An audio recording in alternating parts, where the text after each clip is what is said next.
Okay, thank you. The regular board meeting for the Alamana Kaka'ako Neighborhood Board is now called to order. It is 6:04. Thank you, community members and board members for being here this evening. The purpose of the neighborhood board is to encourage civic participation to make our neighborhood a great place to live, play, work, and thrive. We'll go ahead and start with a roll call. Ms. Gomes? Okay, Chang, Present. Chi, Present. Chung, not here yet. Agid, not here yet. Marinas, not here yet. Hashimoto, not here yet. Morella is, Present. oh, sorry. Thank you, Hashimoto. Morella, not here yet. Lee, Charlie's here. Rand, it's not here yet. Rice, Vanderbrink. Okay, 6 members present. You have quorum. Thank you, Ms. Gomes. We'll move on to our public safety reports. But before that, we did place on the agenda for our first responders and our elected officials to focus on giving tips and resources regarding, in light of the recent tropical storms that we've had. That being said, we'll start with the Honolulu Fire Department.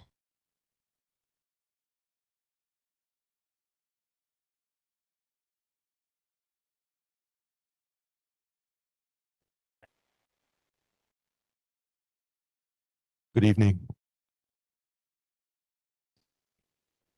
Okay. Good evening. My name is Kaleo Young. I'm a captain at the Paua Fire Station. I have incident statistics for July of 2026 and fire safety tips. Statistics for July 2026, we had 1 structure fire, 2 nuisance fires. Nuisance fires include rubbish fires outside a structure or vehicle. And we had 28 activated alarms with no fire. We had excuse me, 152 medical emergencies, 1 motor vehicle collision with a pedestrian, 1 motor vehicle crash or collision. Our fire safety tip for the month: emergency notification and resources. Understanding how you'll be alerted during urgent emergencies and knowing where to find accurate official information is a key part of being prepared. Learn more at honolulu.gov/DEM/stay informed.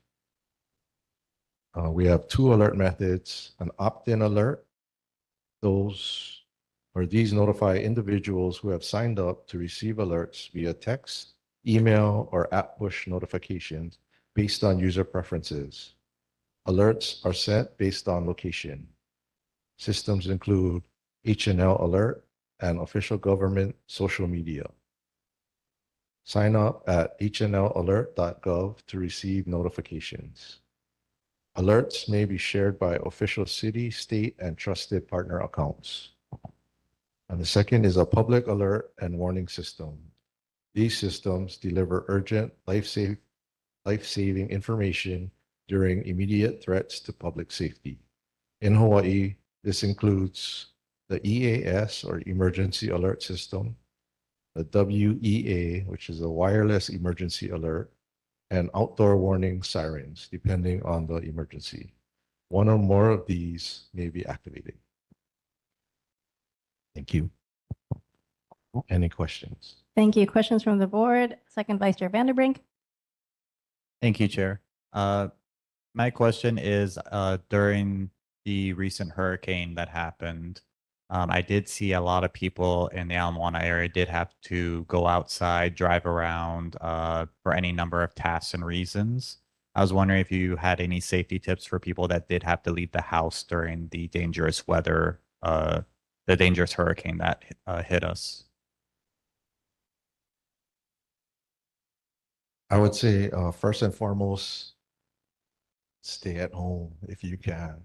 Yeah, you're only increasing the danger by going out onto the roads. And that kind of also slows us down when there's a traffic on the roads and we're trying to get to different types of emergencies. So if at all possible, I would say not to travel during those times. Thank you. And my second question then would, I did hear a lot of sirens during that time of HPD, HFD outside. I was just wondering if it put a strain on your resources around here, or if it seemed like we had the necessary resources in our area to respond to the calls from HFD standpoint. There were a lot of calls that weekend, that entire weekend. It was just super busy. We had enough personnel on duty to answer all the calls. It just took us a little longer to get to all the calls.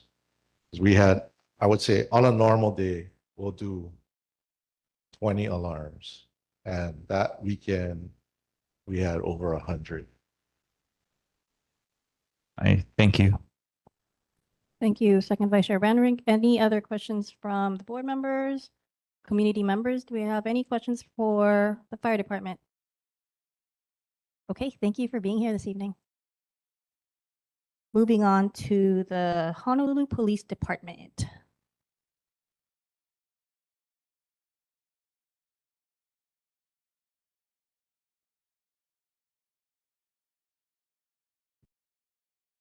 Hi, good evening. It's Richard Townsend. I'm a sergeant with the Day Watch in the Honolulu District. Let's start with going over the stats. So the auto thefts are down this month. We had 10 in comparison to last month, 12. Burglaries, 3 this month, last month 4. Thefts, 98 this month, and last month was 100. UMVs are up. The unauthorized entry into motor vehicles, 9 this month, 7 last month. Assaults are down from last month, 24 to 17. Along with the sex assaults, sex assaults went up. This month got 3, last month 1. Graffiti, 1 reported case, last month 0. Drugs stayed the same for this month, for last month. For motor vehicle collisions are up for 135 this month in comparison to 96 from last week.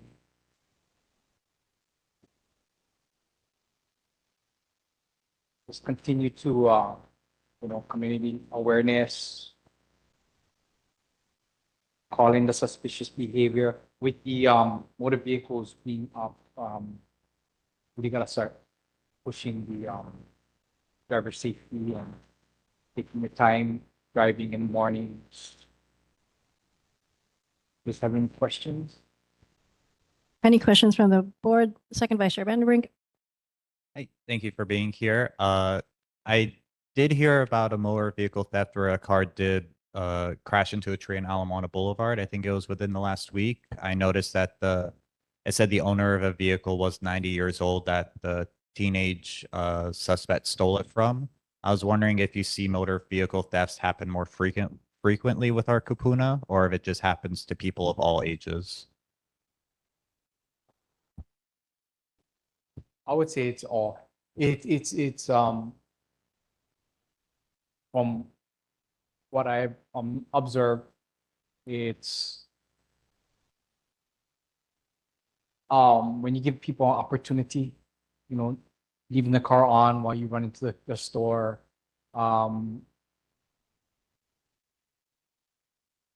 just not locking your doors, the basics. I mean, making sure that you're parking in safe places. Just being proactive about your safety with the car, no matter your age, is what you're getting at, right? Okay. Thank you. And then my second question to a different topic. We did have the stabbing on the corner of Keamoku and Kapiolani. I believe it was just about 2 weeks ago, if memory serves. Yeah. I've been bringing this up before when it comes to violent activity in our neighborhood because we've had multiple shootings on Kona Street. We've had one on Keamoku as well before, and I have heard from our how worried they are about crime in our area, even if it's just a perception of crime, not necessarily being backed up by statistics, where there are residents that feel unsafe about walking at night along Keamoku Street, along parts of Kapiolani. And I guess what would you say to them from an HPD standpoint about how we can help them feel safer in our communities and try and stop these violent acts from repeatedly recurring in our neighborhood? I would say it goes back to what I said earlier about community awareness, being aware of, and I tell this to my family.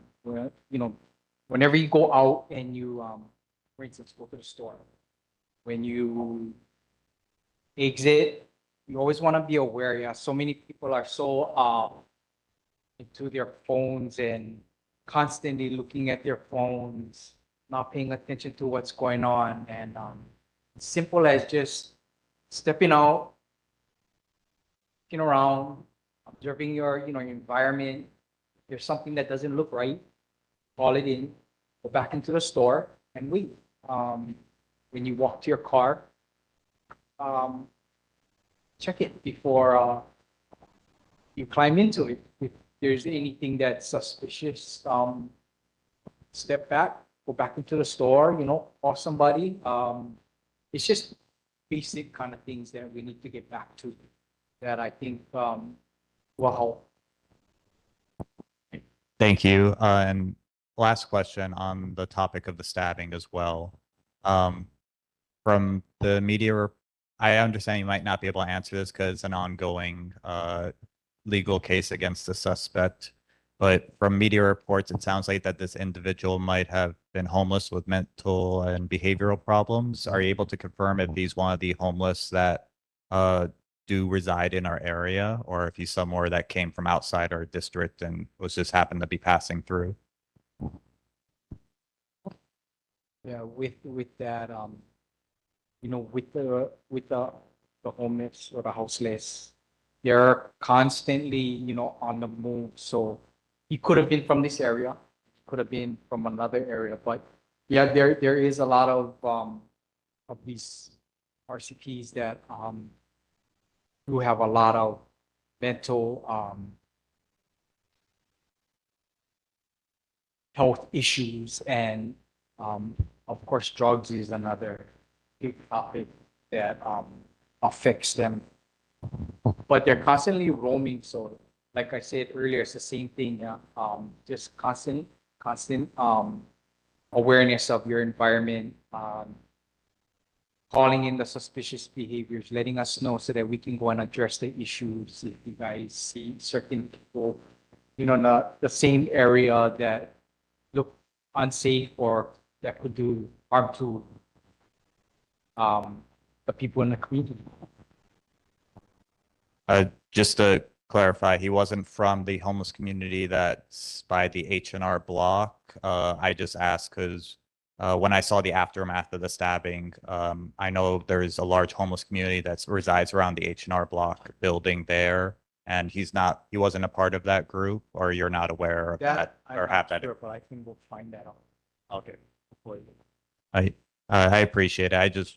One of the reasons why I wanted to ask is if he was a part of that homeless community, then that's something we might want to talk about with the mayor's rep more about seeing what can be done about the growing homeless, I would say encampment really that exists in those rows of buildings in between Moana Center and Kapiolani Boulevard.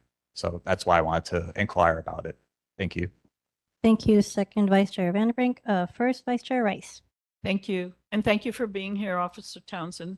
My question kind of dovetails onto Second Chair Vanderbrink's is one of the things, we have a very large neighborhood, or what we're responsible for here from Atkinson to South Street to King to Ala Moana. One of the things we've all been noticing, because we represent various sections or districts of our neighborhood board area, is that we feel there's more and more homeless coming into our area because they're being shooed out of downtown Chinatown and they're being shooed out of Waikiki. Are you folks in HPD, are you feeling that as well? Do you get a sense of there's more? You go into Ala Moana Park now early in the morning, they're laying out everywhere. That used to be close to Atkinson Drive, and now it's encroaching in front of Ala Moana Shopping Center, further down towards Kamakei. I feel it, and I know others do too. Could we have your thoughts, please? And is there an extra effort to try to ask these people to move on? Thank you. Yes, there is an extra effort going on. And the numbers have been growing.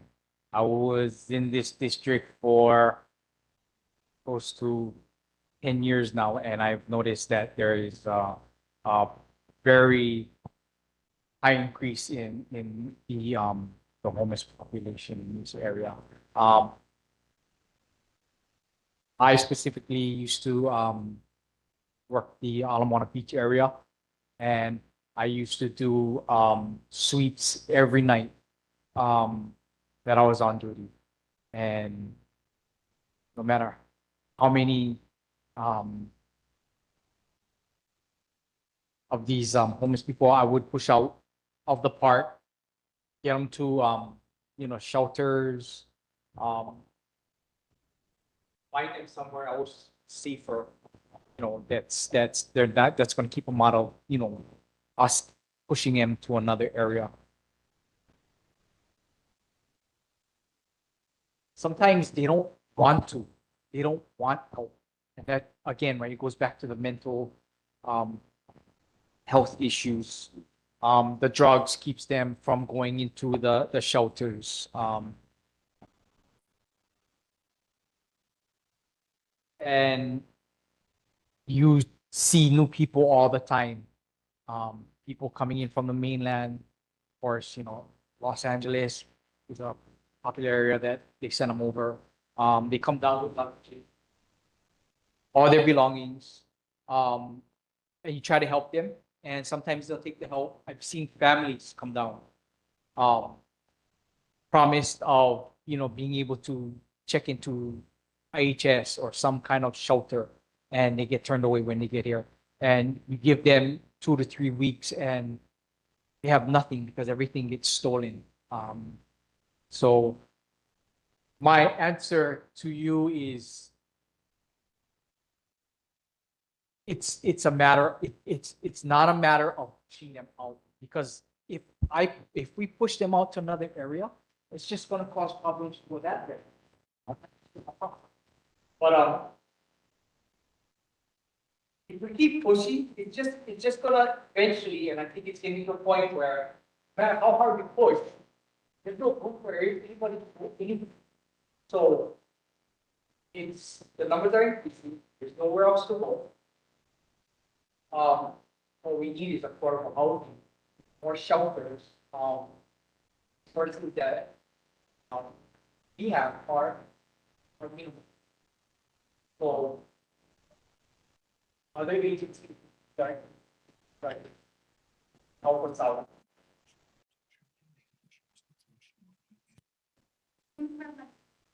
Oh, sorry, could you step up to the mic, ma'am? Thank you. But it doesn't help just by us. I understand what you're saying. Because again, right, I've dealt with the homeless for many years, and they come out. If you could step up to the mic. Say that we're cruel, but the thing about it is that there's certain areas where they do not belong. Period. But what do? We don't have anywhere to. Okay, thank you. And we have a community member that has a question, ma'am. If you could go up to the mic and state your name so we have it on the record and your question for HPD. Thank you. My name is Elena Bigunova. I'm a resident of this area. Thank you very much for coming. And thank you both for bringing up this topic of vagrancy in Ala Moana Park. I'm very sympathetic to all the efforts of the police. Like, you are basically being asked to solve a social problem. However, you are literally the last resort for citizens like myself.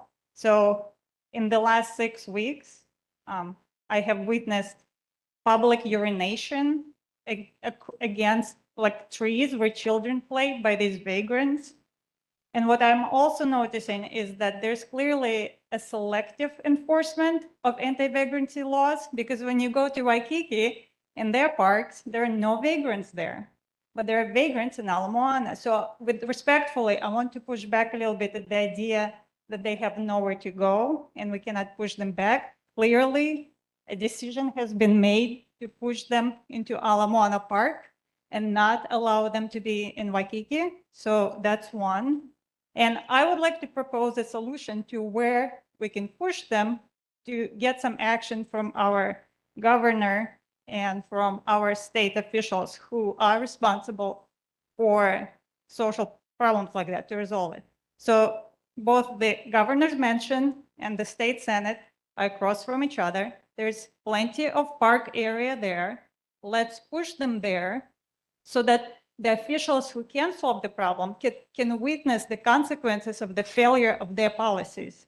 Let's not push them into areas where our children play, where children are exposed to public, urination, and, these people are basically hanging out their private parts in front of children, and they could be using drugs. So I am completely sympathetic that we as citizens are asking you to solve a social problem that has been created by our gubernatorial and senate. But if clearly there's selective enforcement, so let's selectively enforce it in the area where they can witness the consequences. What do you think about that solution?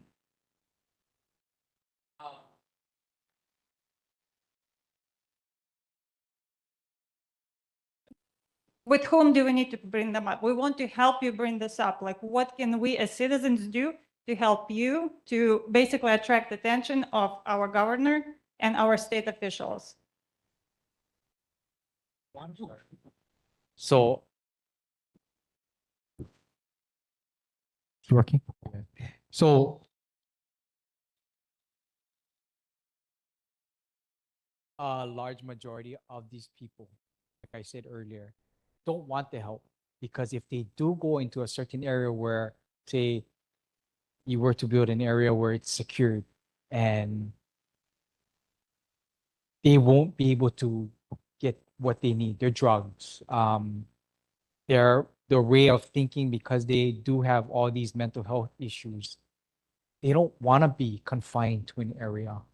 And this is just what I've witnessed over the years. By confining them, they cannot get to, what they need. They don't think like we do. Their thinking is a lot different. That's why you can walk down the street and you can see somebody just standing there urinating themselves. The common person doesn't do that sort of thing. May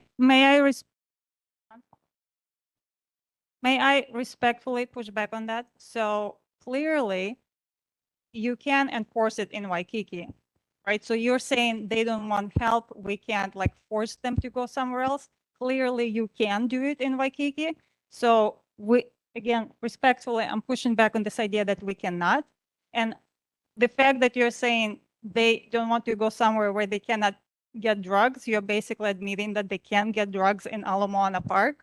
So if that's the case, let's put more surveillance in that area. You are basically acknowledging that there are drug deals happening there, right? Because that's why they are there. They can have access to quote unquote what they want. So why are we not then putting, I understand resources are limited, but you have acknowledged that this is where the drug dens are now. How about we make it difficult for them to get what they want in Ala Moana Park where our children are playing?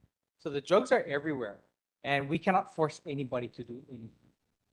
The park is open. The park is open to the public. Yes. So as long as they're not breaking the rules in the park, but accessing drugs and using drugs in the park is legal? There are clearly drug dealers running to them and selling it to them, right? Like that's why they're there? Well, we do, like I said, we do our best to go and, but it's not like we can go down and pinpoint where they're coming from or where. I can help you. I know, like, Okay. if you just watch them, because they're all in groups, all it takes is randomly walking down the park, like on certain times, you can catch them doing it. And again, respectfully, you can clearly enforce it in Waikiki. So why is it so impossible to enforce it in our local well, Ala Moana Park? Kaka'ako is a different district. And I don't know how they forced because Wha- we don't, like I said. Would it be possible for you to ask them how they Yeah, I will. succeed? Okay, Go ahead. let's go ahead. Okay. Oh, mic working? Clearly possible. Can you acknowledge that it is possible and all you need to do is to ask Waikiki how they're succeeding at like pushing these people out of their areas? Okay, so. And Okay, my- Miss Elena, thank you for your question. And I think what you're bringing up is something that we have been talking about, and that's why there's a business improvement district discussion. There have been different talks with different community groups as well. HPD is aware of the situation, and we bring it up with almost at every meeting at what's going on at the Ala Moana Beach Park. So we appreciate you asking them the question because we do want the answer to that. But I do want to acknowledge your question. Respectfully, if you're bringing this up constantly, that means nothing is being done, right? So how about we take some action? Like I propose the solution. Let's put it in front of the governor. Let's designate that area as the drug den of Honolulu. And let's keep our parks at least clean from these vagrants who are exposing themselves using drugs and like clearly they're like drug runners running to them. I'm seeing it constantly because I'm constantly walking through that park. Okay. So how about we like try something different and maybe ask respectfully, very, our honorable sergeant to like try something new and maybe deliver some report next month on like what did Waikiki do? What is Waikiki doing differently that they're succeeding? And two, how about we push them to that area and see what the response from our elected officials will be? Okay. Okay. Thank you, Ms. Elena, for coming forward. If you have another community member that has a question, you can state your first and last name and your question for HPD. Hi, my name is Courtney Monahan, and I own a business in Kaka'ako. I actually came to talk about the rail, but I feel like I have some input on this as well. Today alone, we had 3 homeless people come into our store. I have single female employees working, and we're continually asking ourselves, what is the right thing to do? I, over the weekend, called the police and you guys came right away for an incident of somebody in our back area. This happens nonstop. I'm in the area over off Halikuila near the 7-Eleven, which we all know so well, and near the fire department over there, where there is a very big increase happening almost daily of homeless, houseless people.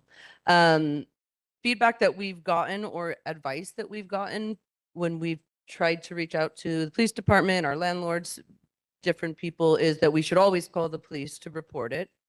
However, calling the police also means we're not doing our work, right? So then we're taking hour out of our day of making sales to live to call the police and go through the process just to document it, because essentially that's what it's doing, is documenting it for future incidences that may or may not occur, because ultimately nothing does happen. They're not picked up, they're not taken anywhere. They come back 10 minutes later and they move somewhere else. A gentleman that I called the police for this weekend was because he had put all of his belongings all over our parking lot where I rely on customers to park. So if customers can't or don't want to come in at that point, that's my problem. And the safety of my employees is also my problem.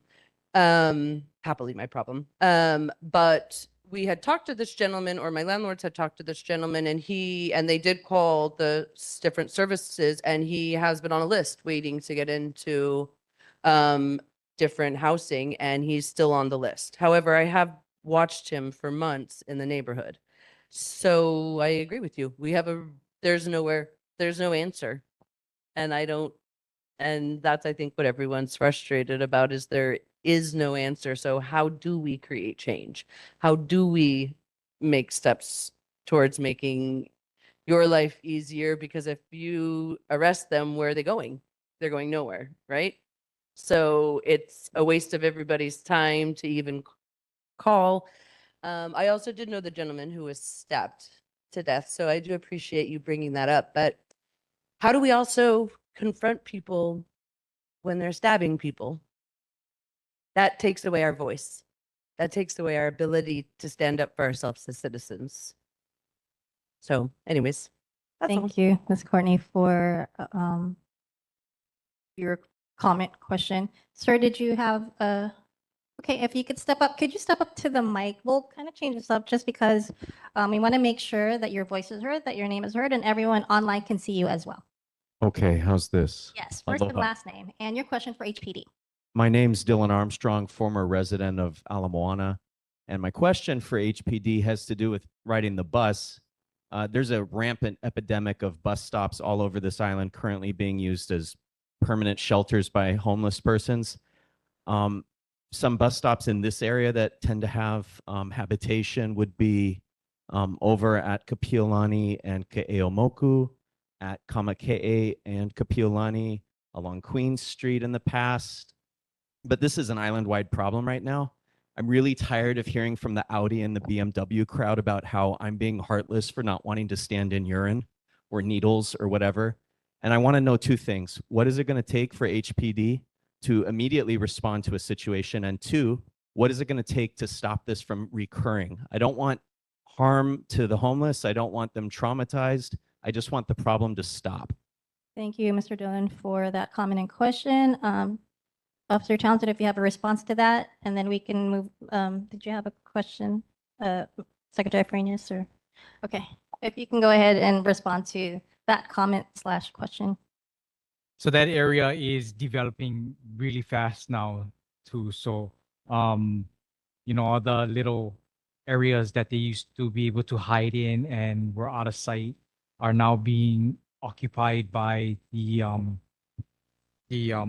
rising buildings and parks and structures that are going up. And you're right, the bus stops are being, used by the homeless, and we do make as many checks as we can during the day, especially in that area, the Moana area.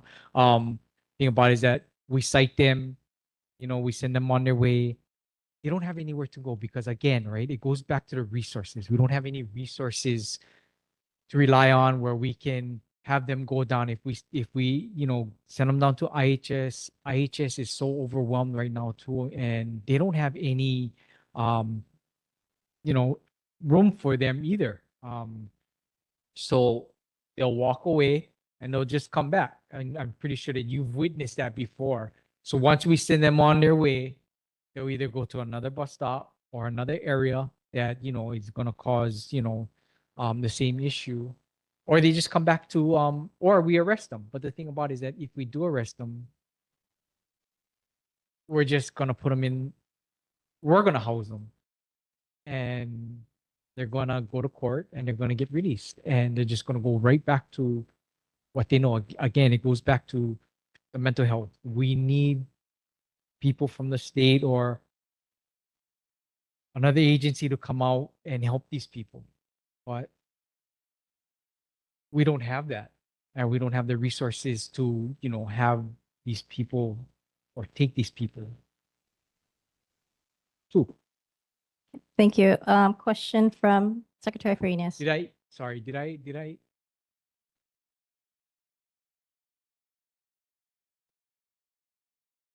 Yeah, just call us and we'll try and, do the best that we can at this point. And again, right, the question earlier, the numbers are growing. I mean, and I understand what she was saying earlier, but the homeless are everywhere at this point. I mean, Thank you. just resources. We need resources. Secretary Farinas, and then one more from Vice Chair Van der Beek. Thank you, Officer Thompson, for elaborating and your years of experience being in the neighborhood. If I may flip the script, you mentioned other agencies stepping up.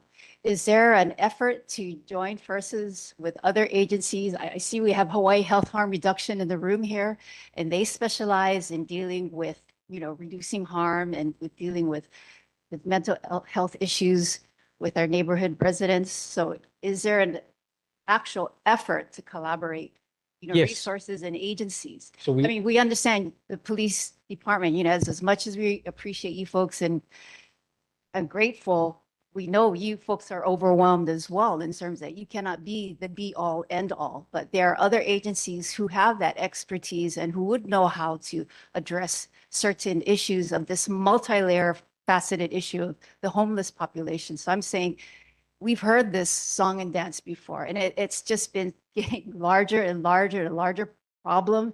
So just perhaps we just start to really think outside of the box and do more collaborative efforts. And I just came back to patrol. I was up in the investigations for a little while. So I just came back and they have started HPD has started working with core.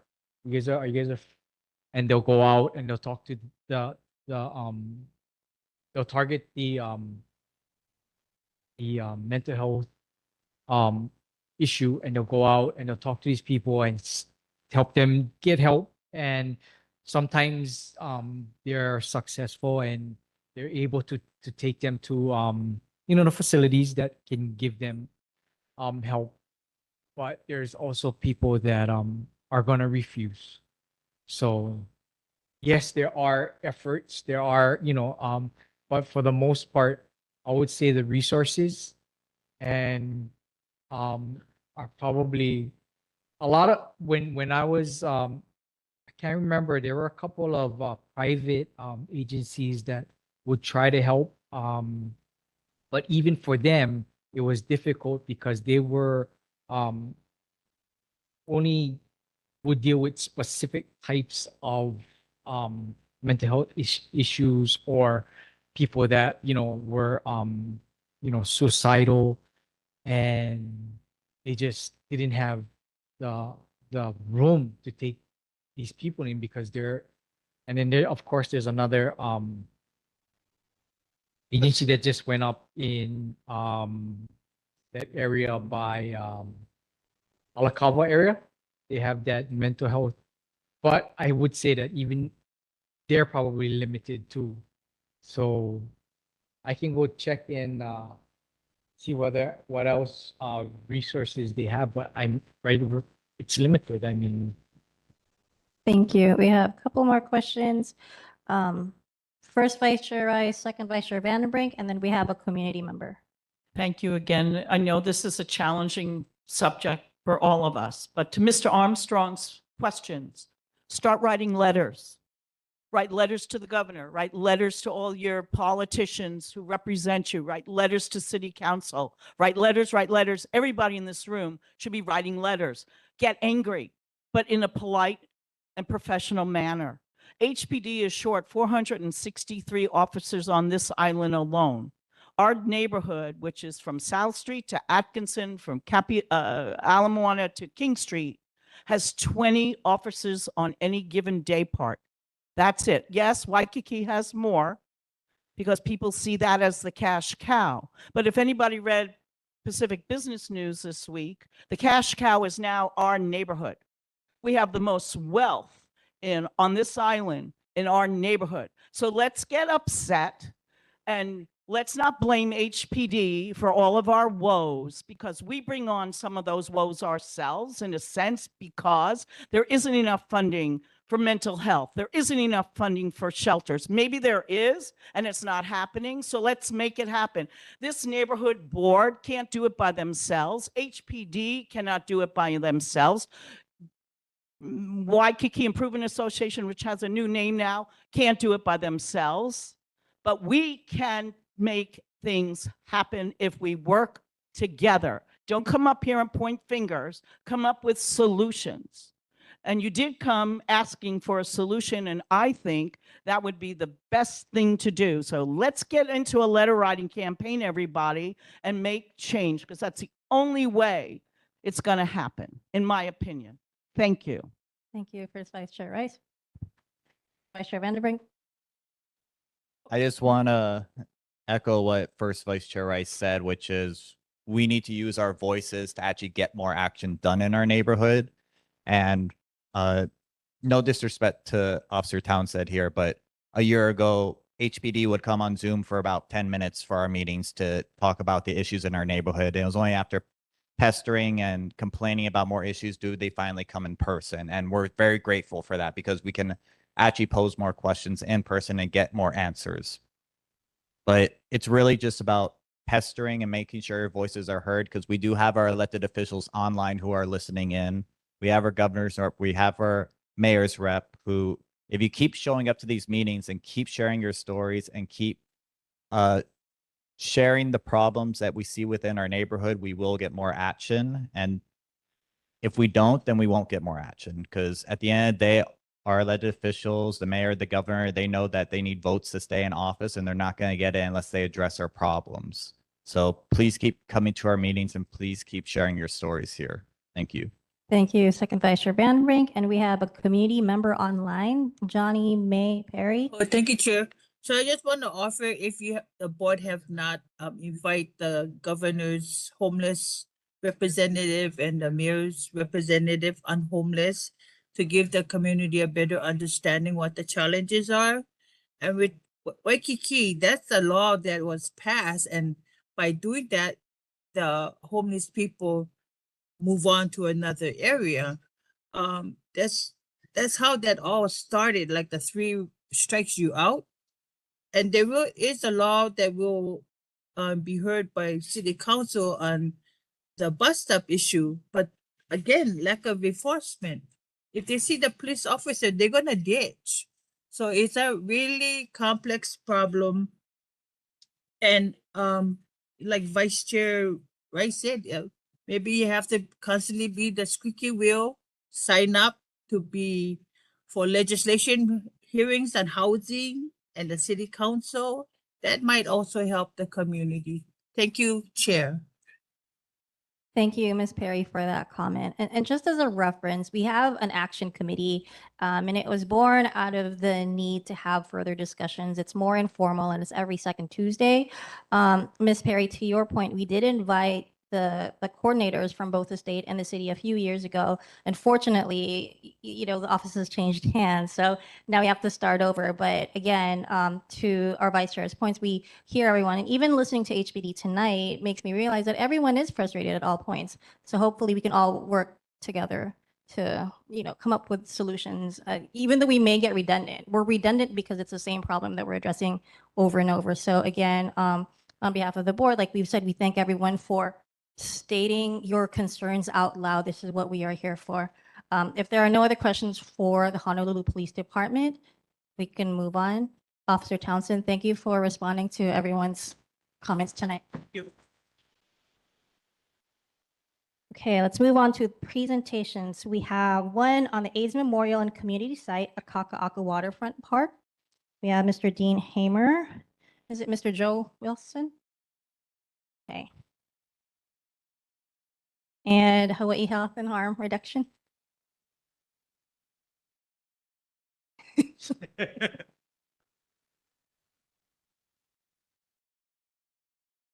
Thank you for being here this evening. You can go ahead and start. Thank you for hearing us. Hello, everybody. My name is Dean Hamer. I'm with the Leipua Ala Foundation. I'm here with Joe Wilson of the Leipua Ala Foundation, and Kanani Dreyer, who, as you just heard, is with the Hawaii Health and Harm Reduction Center.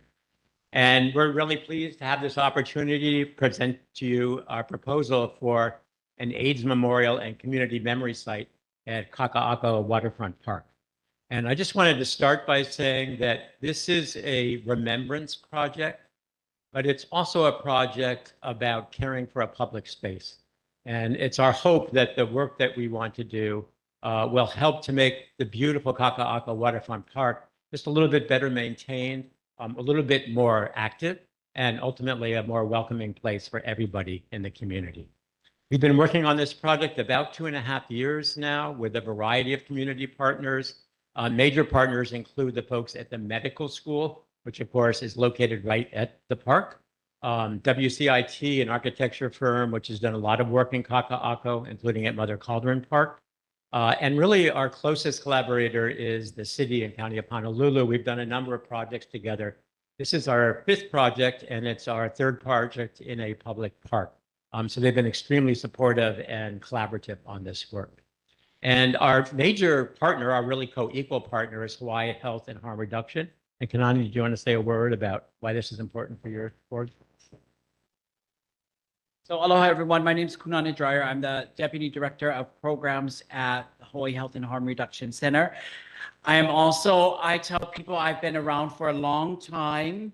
So since the start of the whole epidemic and the history and our agency, which is the merged entity of the Life Foundation, Hawaii's oldest and largest AIDS service organization, along with the Child Project, merged to become Hawaii Health and Harm Reduction Center. So this specific project is very close to our heart just because of history and the services and who we are in the community. And for many of us, as we are aging in the community, we know history disappears when we disappear. So having a place for people to come and see and just even ask the question, there are days going to come when somebody's going to sit there and say, well, what does this HIV mean? And so hopefully, and I do hope for that day, that one day that will come, but there'll be a place for people to come and sit and just reflect. This area is very a place of healing.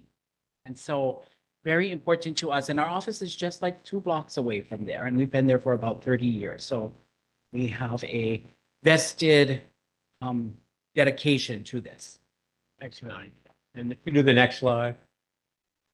These are some of the folks that are involved from our organization and H3RC, people from the medical school, our council member is involved. DeSoto Brown, who we've worked with a lot, he's the historian.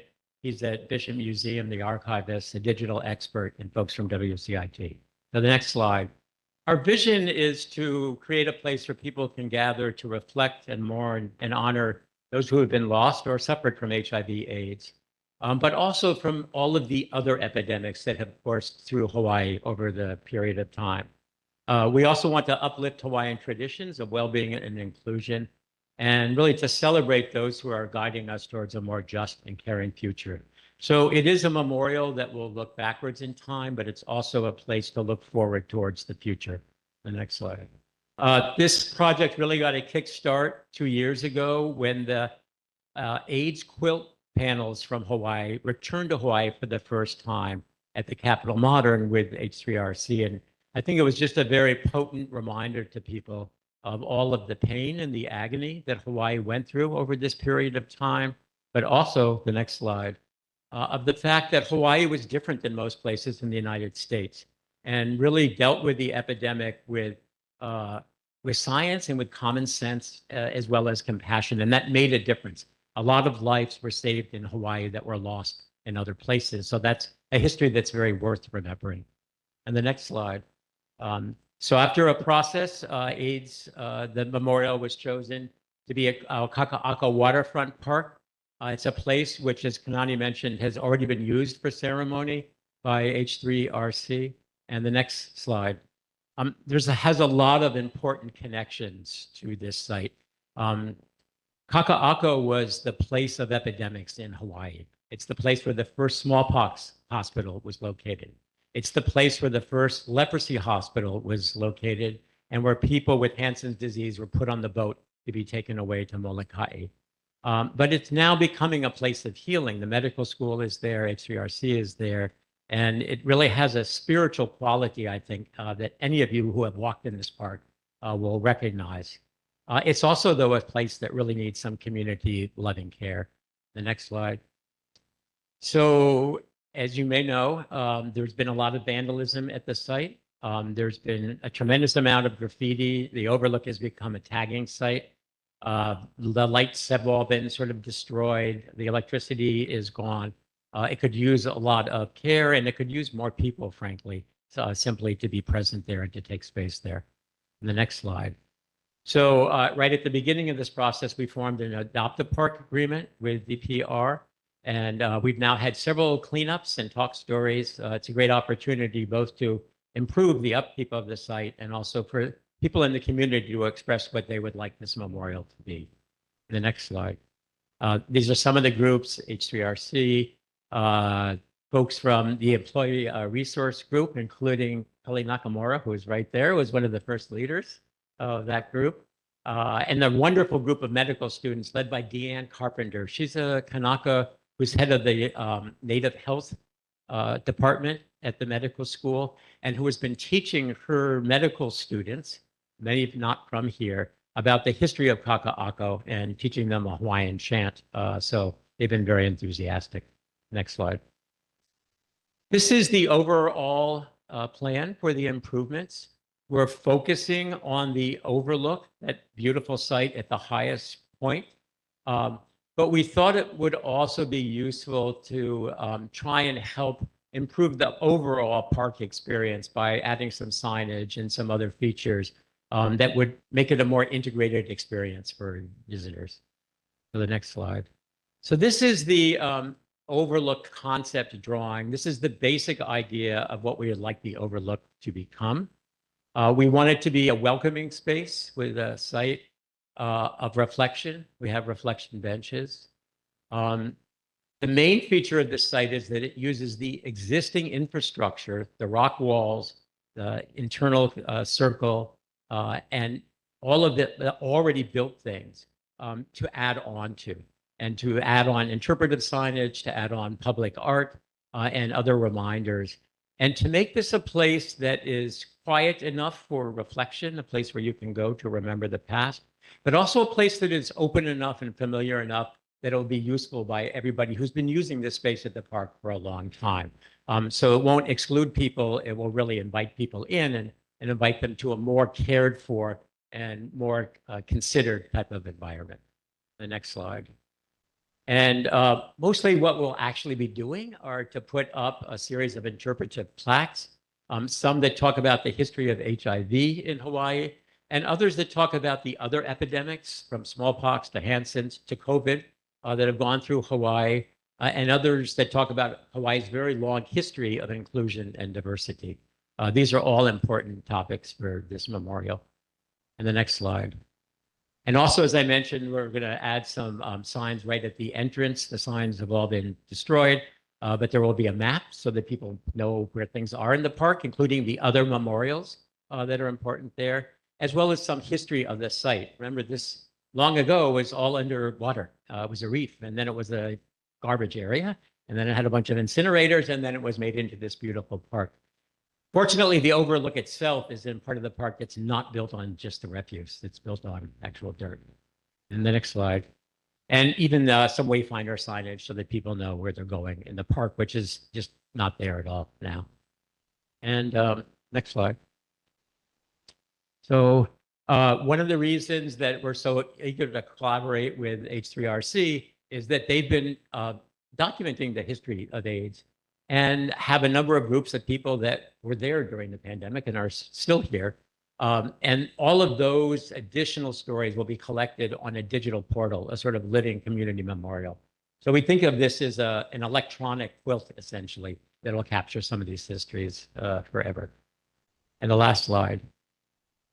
So I'll just sum up by saying we've been doing this 2.5 years. We've worked closely with the mayor and who has approved the idea. We've been working with DPR quite closely on this project. We've also gone through the historic review at the Oahu Historic Preservation Commission, and we've been participating in the new planning activities that are taking place for Kaka'ako. HCDA is now developing a new plan. And so, Which is, aloha everyone. It's really nice to be invited to share about this project with everyone in the community. I think one additional thing to say about it is, as we've been working in community for the past couple of years, talking to community groups, being involved with other groups that are also talking about ways to address problems that the community is facing, and also working with the mayor's office and other city officials, we really do see this kind of park improvement as a way to enhance activation of public spaces. When people in communities feel that their public spaces are safe to use, they use them more, and it brings more community, betterment to the community overall. So we really see this effort as hopefully contributing to the challenges that the community is facing. So that's where we are in the process. I be glad to take questions. We're hoping for your support because our next step will be to go to City Council for a gift resolution. And so, yeah, that's where we are right. Thank you. Questions from the board? Second Vice Chair Vanderbrink. Thank you so much for sharing this presentation and for helping to get the AIDS Memorial built in the area. I'm not sure just a lot of people know about the history of HIV and AIDS on the islands. From my understanding, over 2,000 people did die from AIDS on the islands. And this was more in people's minds in the 70s, 80s, and 90s time period when it was more of a global epidemic.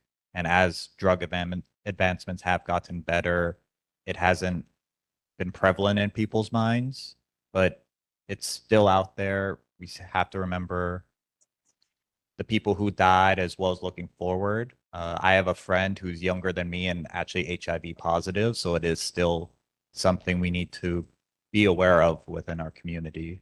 But if the chair allows, I would like to make a motion for our neighborhood board to support this memorial.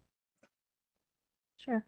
What does support look like? Is it just us verbalizing? Do you need anything written from the board or? We need someone to make a motion, everyone to vote yes, and then report that in the minutes. I think that would be fine. Yeah, that's easy. Got it. Okay, before we do that, Member Chang online has a comment or question? Yes, thank you very much. Just curious, where's the funding for this project coming from? We were very fortunate 3 years ago to get a grant from the Mellon Foundation. And it's for a 3-year project by the Monuments Project of the Mellon Foundation, which specifically looks to memorialize important places and important memories and stories. So the funding up to this point has come from the Mellon Foundation. And then, and that will cover through all of the improvements I've discussed. We've recently formed a 501c3 called the Leipua Foundation, which also has a similar amount of funding available. So we will be able to maintain the site and possibly to improve it in the future as time goes along. But right now it's a Mellon Foundation, which is a private, non-governmental foundation, as you might know. Yep. Thank you very much. It's good to hear that's a public-private venture. It is. First Vice Chair Rice. Thank you. And thank you for what you're doing. It's a very worthy need and to acknowledge past here in Hawaii. I just want to make sure anybody's going to be welcome to go up there because right now it's that lookout, what you're calling a lookout is actually a dry well in the event of a tsunami. And if you stand in the middle of the circle there and one person and there's a square and you say something very quietly, it echoes and it's a big visitor thing and and then of course you have the Ehimaru Memorial there, which is a very important acknowledgement of what happened 22 years ago. So thank you for that. And thank you for what you're doing. Questions? Thank you. Thank you. Regarding the use of the space, yes, we see this very much as helping to restore and improve what is public space. And, we're there all the time. So we do see how frequently it is used by runners who go up there, people who go up there already to sit and reflect and enjoy those very spiritual views from that site. So our hope is that the kind of signage and the very low-key approach we're going to have to adding elements will encourage people to feel something special.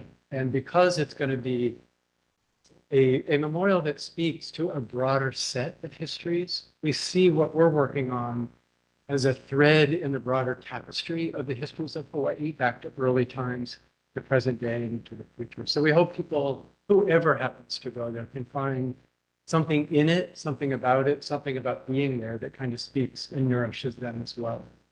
What was the second question? Oh, Ehime Mara Memorial, yes.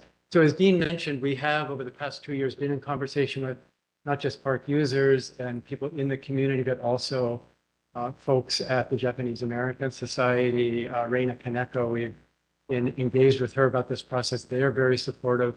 So are folks at the Mothers Against Drunk Driving Memorial, which is at the far harbor end of the park.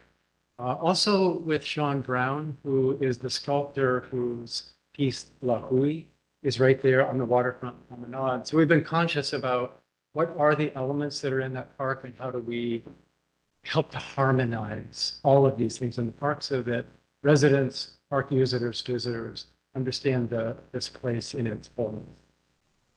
We have a question from one of our community members online, Miss Johnny May Perry. Thank you, Chair. I like the rendering. Landowners, is OHA part of the landowners, and would there be an issue by the landowners to access the memorial? Thank you.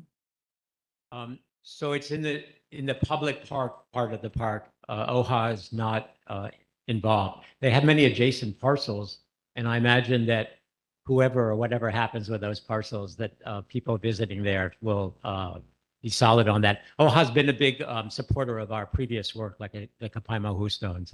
They've been very eager to do this because it really acknowledges wine history. Do we have any other questions from the board or community members? Second Vice Chair Vanderbeek. I was just gonna say, if there's no more questions, can we finish with the motion? Go ahead and state your motion. The motion, as I said, which is seconded by Vice Chair Rice, is for our neighborhood board to support this project going forward. Okay, let's go ahead and seconded by Second Vice Chair Rice. Okay. Sorry, Mr. Armstrong, if you have a question regarding this presentation. Mahalo, Chair Lee Dylan Armstrong in my individual capacity. I'm actually raising a point as it relates to your motion, as I understand it. If you refer to the top of your agenda, there is a note about the Sunshine Law and adding items to the agenda. While you do have a presentation listed on your agenda, if you're reading the wording of the note about the Sunshine Law, this refers to adding an item to the agenda. Your motion is not on the agenda. Your presentation is not under board business and does not imply that there would be such a vote. Fortunately, if I understand correctly, these gentlemen's timeline would permit you to have a formal item on the agenda for next month's meeting. That way there would be adequate public notice and you would all avoid sort of the swampy area of voting on a presentation motion. Mahalo. Thank you, Mr. Armstrong. So Second Vice Chair Vanderbeek will have to put that motion in the next, and thank you for pointing that out. We'll have to put it in the next agenda. If I could just make a counterpoint, since it is on the agenda and the public was made aware we would be talking about it tonight, we're not making a resolution. We're just stating as a voice vote that the board is supportive of it. So we're not putting anything in writing, a resolution or otherwise.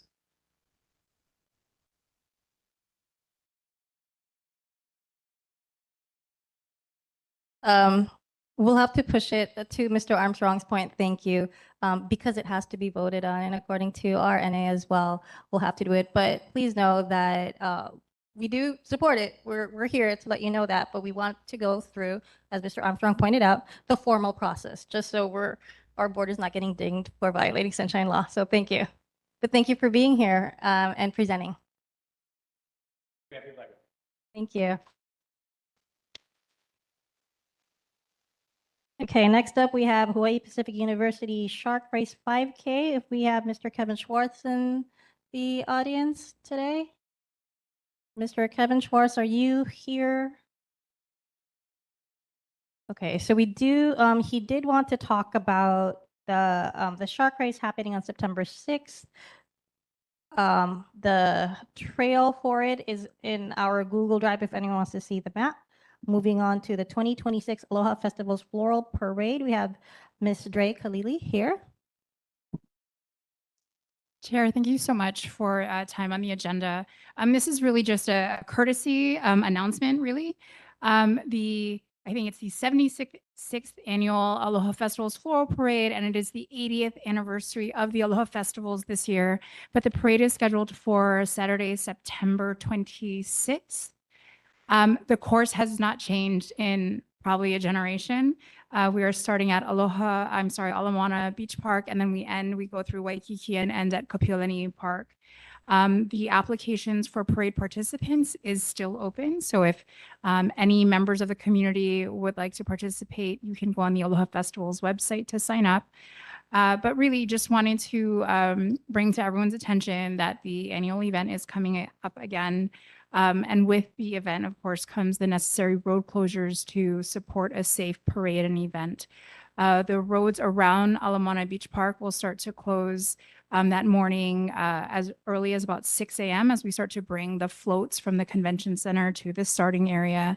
And then the roadway, right, Ala Moana Boulevard into Waikiki will close closer to the parade step-off time, which is 9 a.m. So as all of you community members who are residents who are likely to be impacted by those road closures, we just want to offer this friendly reminder. And also, right, the kahea and the call to any organizations who are interested in participating. And with that, available for any questions from members of the board and of course, members of the community. Thank you, Ms. Khalili. Questions from the board? 80th year celebration? It is the 80th for the festivals and then the 76th for the parade. Thank you. First Vice Chair Rice. Thank you for being here and thank you for updating us. Since COVID, I've noticed a decline in participation in the parade. In the past, prior to COVID, Hilton, Hyatt, Sheraton, Polynesian Cultural Center, so many companies, hotels and otherwise participated, but now they're not. And I've also noticed advertising on television to participate in the parade. I used to be involved with Aloha Festivals when I first came to the islands 55 years ago. Do you need help?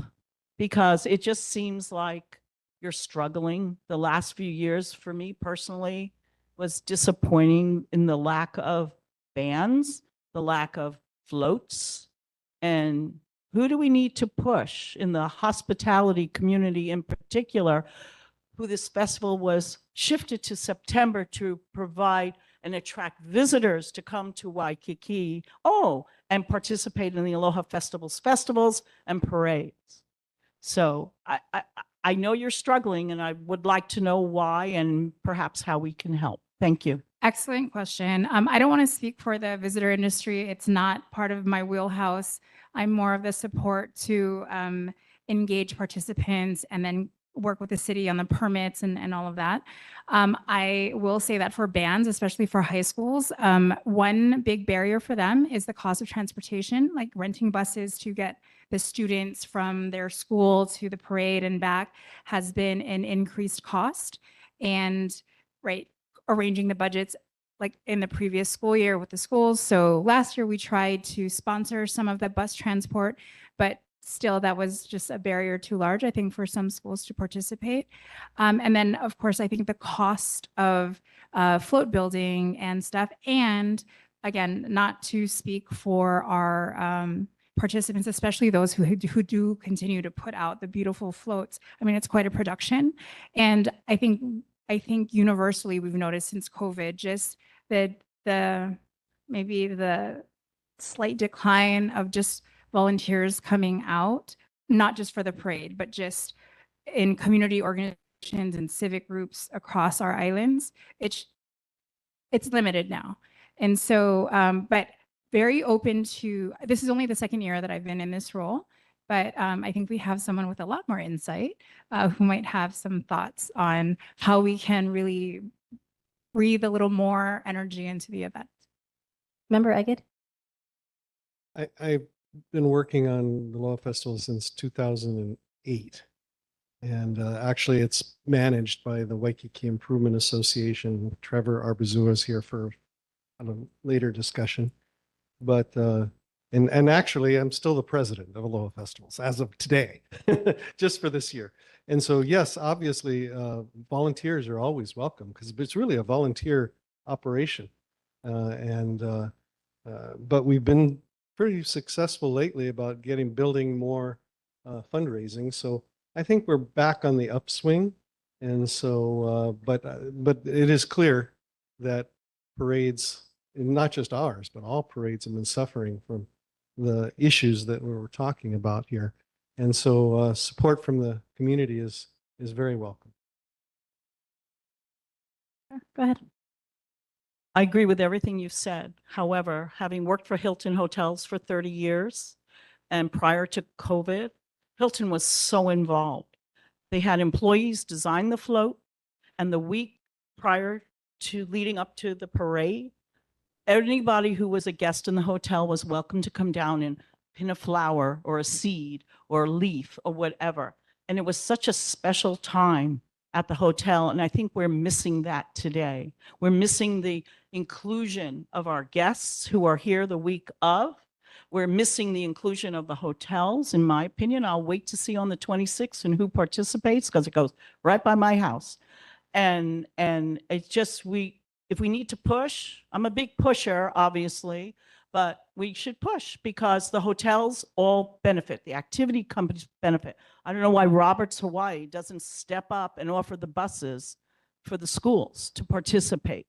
They're the biggest band of buses in the state, and they should do more as far as donating their time. Maybe they do, I don't know, but let's ask the question. So maybe I'll get with you, Rick, and we'll see what we can do to push. Thank you so much for being here. Thank you. Thank you. If there are no any other questions, or if there are no questions from the board or committee members, Ms. Khalili, thank you for being here this evening. Okay. The time is now 7:16. We're moving on to board business, approval of the July 28th, 2026 regular meeting minutes. So move. Do we have a second? Okay. Second. Oh, Member Rand, good to see you. All in favor, say aye. All opposed? Aye. If we can have the other board members as well. Aye. Aye. Thank you. All Aye. opposed? Okay. Meeting minutes have been passed. Thank you, board. Recognition of outstanding resident. Unfortunately, Jessica Lee could not be here this evening, but I wanted to put this on here since she is a student that is we have her teacher, Miss Vanessa Distajo, online. Miss Distajo, if you could go ahead and speak. Aloha, Chair Lee and board members. My name is Vanessa Distajo, and I have wonderful news to share with you tonight. Over the last several years, I have had a great honor of mentoring Jessica Lee, an exceptional altruistic high school senior from the Ala Moana Kaka'ako area. Some of you may actually remember Jessica because she presented to your board a few years ago about her Korean language initiative. Well, on August 13th, Representative Ed Case presented Jessica with a U.S. Congressional Gold Medal, the highest honor for young people in America. Jessica completed over 400 hours of volunteer service at St. Francis Healthcare System. She also founded a nonprofit organization called CHAMP, which stands for Cancer Health Awareness and Mindfulness Program. As a part of CHAMP's outreach, Jessica facilitates educational workshops at community centers, libraries, and schools. And in July, Jessica partnered with the UH Cancer Center Skin Van to host a SunSmart event at the Ala Moana Regional Park. Her next scheduled educational workshop will be at Lanakila Senior Center this Saturday, August 29th from 11 a.m. to noon. Finally, I also wanted to mention that Jessica was chosen as Punahou School's one to watch, and an article was published about her in the most recent Punahou Bulletin magazine. Thank you so much for recognizing an outstanding teenager from your neighborhood. I hope that you're all proud and inspired by her. Thank you. Thank you, and congratulations to Jessica. In case, I think Miss Vanessa pointed out, but it's the congressional award that Jessica received is the seventh from Oahu since the program's inception in 1979. And it was actually a 3-year process. So Jessica, I believe, is now a senior. This started in her sophomore year. That was around the time that she had presented to the board. So thank you for bringing that up. And too bad she's not here, but congratulations to Jessica. Okay, moving on to Business Improvement District discussion. We have Mr. Trevor Abarzua, President and Executive Director of the Waikiki Business Improvement District. Thank you for joining us here this evening. Yeah, thank you for having me. I appreciate it. Take this out. Yeah, my name's Trevor Abarzua. I'm the CEO now of the Waikiki Improvement Association as of July 1st. I took over for Mr. Rick Eggett here, that you guys are very lucky to have him on your neighborhood board now. But yeah, I'm here to talk about the business improvement district we have in Waikiki, sort of the history of it, the success that we're seeing in Waikiki on a number of different things, including homelessness and crime. And I'm here to answer questions too. And I know it's late and I know you have a lot of agenda items. So if I'm talking too long, just start waving your arms and then I'll stop and then I'll start answering questions. But the Waikiki Business Improvement District started back in 2000, about 26 years ago, by Mr. Rick Eggett and a number of hoteliers, including Outrigger, that really saw the need for extra services within the Waikiki area. You know, there was a time, and again, you guys could pick Rick's brains about this. He could give the history a lot better than I can. But, you know, from what I've heard from Rick and what I've heard from a lot of the different long timers in Waikiki is that there was a real need for, again, supplemental services within Waikiki. The city and county can only do so much. Even back 26 years ago, everyone was understaffed, everyone was overworked. And in Waikiki, of course, with the amount of visitors that we have, you know, on any given day, there's about 100,000 visitors. So we need extra help, right? So they created this business improvement district to really focus on what we call clean and safe. So clean and safe is, you know, in the bylaws, it's in the statute that it was created, and that is the nonprofit's mission. And I guess I'll even back up even more from a business improvement district model, or sometimes around the countries, they're called community benefit districts. I kind of like that name better because it's more representative of what we actually are, because it's not just benefiting businesses, right? If you're cleaning trash off a sidewalk, if you're power washing a doorway, if you have a security guard in a park, that is not only benefiting business, that is benefiting residents, that is benefiting visitors, workers in Waikiki. But this is a national model. You know, it started back in New York City area in the East Coast, and there's over 1,000 community benefit districts or business improvement districts around the country. And it's essentially a way for the community to organize in a nonprofit way. It's a way to get, again, extra services within your neighborhood. And it's a way to generate revenue to then put back into the community. And then the way that we are funded as a nonprofit is by commercial property assessments. So essentially a commercial property tax. That's how we are funded in Waikiki, and it's only commercial properties. But the country, especially in California, community benefit districts are commercial and residential. So residents pay into it, and they also have a say in how that money is spent via board representation. But here in Waikiki, and I know in downtown Honolulu, they just started one, it is only commercial properties. So with that, again, we are structured for the clean and safe work. So our revenue each year, and it goes up and goes down depending on the property valuations of those commercial properties, is around between $4.5 and $5 million. And then we spend 85% of those dollars back out onto the street. Our biggest program that we have is called our Aloha Ambassador Program. You guys might have seen them around. We have about 60 Aloha Ambassadors. Most of them are full-time, some of them part-time. And we have a clean team. You know, they're out doing power washing. They're doing supplemental work and taking out the trash on top of what DFM or Parks does. We have our hospitality team. So they're essentially helping visitors say, hey, the beach is over there. Or if someone asks, hey, where's a good place to grab a slice of pizza? They could give recommendations. Every ambassador we have is trained in hospitality, so they always have a smile on their face. Even the custodians and the power washers and the homeless outreach workers, everyone is cross-trained, but specifically we do have people for those roles. We have security guards and also elevated safety security guards that wear body cameras and that work really closely with HPD. And then we have landscapers. So we do extra landscaping to beautify the neighborhood. It is the entire kind of peninsula of Waikiki. So it's not just a main strip. So if we're ever making recommendations about your guys' community, it wouldn't just be out in front of the mall. It's the entire community.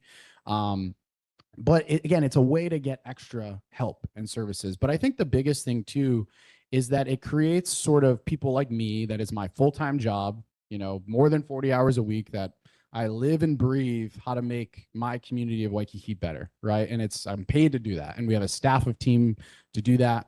And, it was Rick's before I got here, and he did it for 27, 28 years. And that was his full-time job, to just figure out how to make Waikiki better, right? And all you guys, dedicate your time, and you have full-time jobs, and you might be retired, and you have, kids or grandkids to worry about. And it's not your full-time job to worry about how to make your community better. But so this nonprofit that we have, again, we have volunteers and community representatives, but it's a great way to organize in that way, and then to advocate for your community, right? Where you have people like me and our partners and Rick before me, where we could go to the Honolulu City Council and say, hey, this is what we're seeing, right? We're seeing homeless people in front of our storeways. We're seeing, drug dealing happening in our parks, and how can we work together? And I think there's a power in the way that we have dollars to dedicate to making the community better, because we're putting our money where our mouth is. And we're not just kind of wagging our finger at Parks Department or wagging our finger at HPD. We're saying, hey, how can we help, right? Is there something that you guys need to do your mission? Maybe it's a piece of equipment for the police department. Maybe it's extra, rakes for the Parks Department. Like, we want to invest these dollars that are coming from the business community back into the community. And then we have staff to do it. And I think, one of the biggest successes that we're so proud of the last, I would say 3-4 years, was an initiative called Safe and Sound Waikiki. And, there were business community leaders, Rick Egged being one of them, Mufi Hanneman at HLTA, and a number of different leaders that said, hey, COVID's over now, right? And COVID all happened. We know what happened. All the visitors left. And then Waikiki, Ala Moana, everywhere was kind of quiet, right? And a lot of us enjoyed that. But what happened was a homeless population moved into Waikiki. And, they did their thing during COVID, and then boom, the economy opens back up. And then there's another 80,000 visitors here. And people that have come every year, they have their timeshares, they have their condos. They're like, what happened to this place? What the heck is going on, right? There's homeless everywhere. There's crime.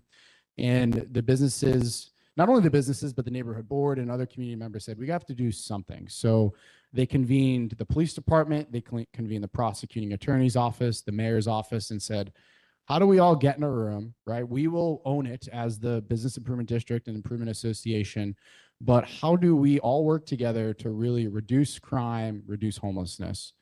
And the first thing was the crime, right? Because we saw this population enter into Waikiki that was taking advantage of Waikiki. They were habitual crime offenders, whether they were stealing purses on the beach, whether they were robbing ABC stores every day, but they were taking advantage of this being a densely populated, visitor area and committing crimes. So, and we saw the pattern too. We were studying, we had people on staff that were studying these crime patterns of, hey, this gentleman here has been arrested, 14 times this month, and he keeps getting out of jail and coming back and getting out of jail and coming back. So how do we stop that? So we wanted to address the habitual crime offenders first. So there was a program, again, with Safe and Sound, where there was a geographic restriction. If you're a habitual crime offender and you're continually coming back to Waikiki, then you are now banned from Waikiki from a criminal perspective, that if the cops see you again and they arrest you again and they see that you have this geographic restriction, then you get a higher sentence when you go back in front of that judge. So we reduced crime drastically, right? So probably the first 1.5 to 2 years was like, wow, great. Crime is being reduced. There's less robberies. There's less assaults. There's less kind of vagrancy type crime. But people were still opening their doors and seeing this homeless population out there, right? Maybe all the habitual offenders are gone. Maybe all the violent homeless people are off the streets, but there's still people struggling, right? Mental illness, addiction, maybe just people down on their luck. And we kept seeing the same faces. So we sort of shifted our strategies in terms of helping these mentally ill individuals. So we use that money, that $4.5 to $5 million, and then additional monies that were coming in from whether it's grants or donations to put towards helping these people, whether it was street medicine, right? So we had Waikiki Health as a partner and IHS as a partner where we contract out a doctor, full-time to come out on the streets 5 days a week and give medicine, whether that's normal medicine, wounds and whatnot, but also antipsychotic medication.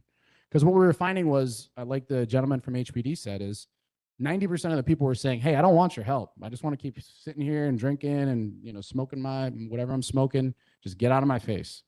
But when we approach people with a doctor, right, and help, they would say, okay, yeah, I'll take that medicine. And then once you kind of break through from getting people accepting help, then they're more willing to get off the street. So we went sort of all in on this approach of the outreach, funding shelter space and street medicine doctor. And that saw the numbers go down even more, right? And we saw this big reduction. There's still people out there, right? We still had, dozens and dozens of people that, hey, the problem's getting way better. People are celebrating us now, but it's not great yet. It's not perfect yet. So, we pivoted again. And the pivot was, hey, the stick worked the first time, but there was no carrot, right? Now we're going all in on this carrot approach. We're trying to get people help and get them off the street and get them medication, get them in shelter. But there's still people kind of in this gray area that are still out here. How do we do it? So we sort of take both approaches, right? It's a carrot and a stick. And that's why we heavily invested in these elevated safety ambassadors that wear body cameras. We help pass laws. And I know Rick was really instrumental in that, where the beach park at Kohio Beach Park now closes at midnight. And then we do not allow anyone to sleep on the beach. Because if you're going to incentivize behavior, right? If anyone's going to be homeless anywhere in the world, Waikiki Beach or Ala Moana Beach is the greatest place in the world to be. There's the perfect weather. You could dig in the trash for food. You could go to St. Augustine's Church in Waikiki for a clean shower, right? Like, it is the best place. So how do we, as a community and as an organization and with HPD and with, our neighborhood board, is how do we make it uncomfortable to be homeless in Waikiki? We will offer any service under the sun. I'll drive you myself to the airport to go back to your family, to IHS. We'll help you sign up for Section 8 housing. We'll have a doctor show up right on the sidewalk here. Like, we will offer any service under the dang sun. But if you're going to say no to my face or my staff's face or the police's face, like, no, we're not going to put up with that behavior. We just said we had all this help for you. So either you take the help or you get the heck out of Waikiki. And that's the strategy that we've had, and it's working. Again, we're getting people help, we're getting them housed, but I'll be the first to admit we're not getting everyone housed. We're just saying, hey, you cannot have this behavior in our community of Waikiki. And we've seen this drastic reduction. So in the core of Waikiki, so Kalakaua, Kuhio Avenue, and then the beach itself, we've seen a 92% reduction in homelessness since 2022. So we went from 111 people in 2 blocks and then the beach down to 10 people that are sleeping there. And again, we're helping those 10 people. In the broader region, and we do count Ala Moana Beach Park in the broader area, we do a homeless count twice a year with University of Hawaii that is separate from what the state does. So we do one in the spring and one in the fall. But that we count Ala Moana Beach Park, we count Kapiolani Park, and then we count just north, kind of near the golf course area in Kapahulu. We've seen a 25% decrease over that time. So about 250 down to 100 and change. I can't do that math in my head. But again, we are making progress, but we are seeing kind of what you guys are saying today. We are seeing a migration pattern still within Waikiki, right? People are going to Fort DeRusi area and over the Hilton Hawaiian Village area and that park because there's a gray area in terms of enforcement with federal and state and HPD. They're going to Ala Moana Park. They're going to Kapiolani Park. We see the data, right? But what we have control over in our organization and what we're working on, we're working with our neighborhood board, is the boundaries that we're made up of, right? And the policies and the strategies are working. I think too, having a business improvement district, again, having, myself and my team and our board of directors to be able to, again, advocate with whether it's the mayor's office, whether it's the state legislature, and even the police department. We meet with our major and our leadership of the police department formally once a month, to kind of go over issues, talk strategy. And it's always, how can we help you, right? We have these safety guys. How can we help HPD? How can we help Parks Department? So we meet with them formally, but then we're always on a phone call basis. And then what happens is whether it's neighborhood board members, they reach out to us, and we're sort of that bridge between government, between businesses, between communities. So that's how we see the Improvement Association.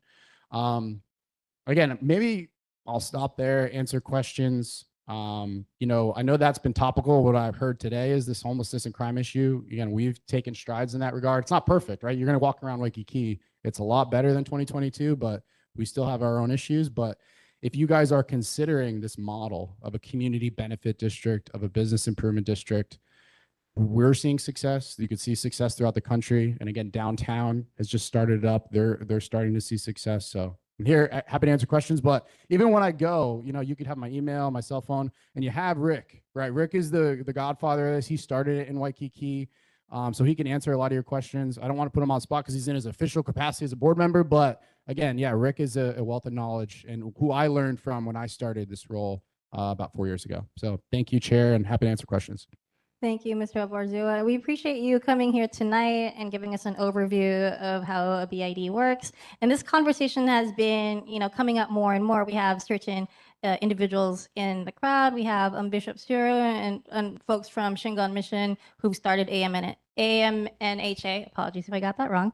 To go with the same theme of like taking care of our neighborhood. I see Mr. Spencer Lee and Mr. John Bynes in our audience today. They're also gathering groups to talk about the business improvement district. So thank you everyone for being here because this discussion is long overdue for our neighborhood. That being said, do we have any questions for Mr. Albarzua while he's here? Sir, if you can go ahead and go up to the mic and state your first and last name.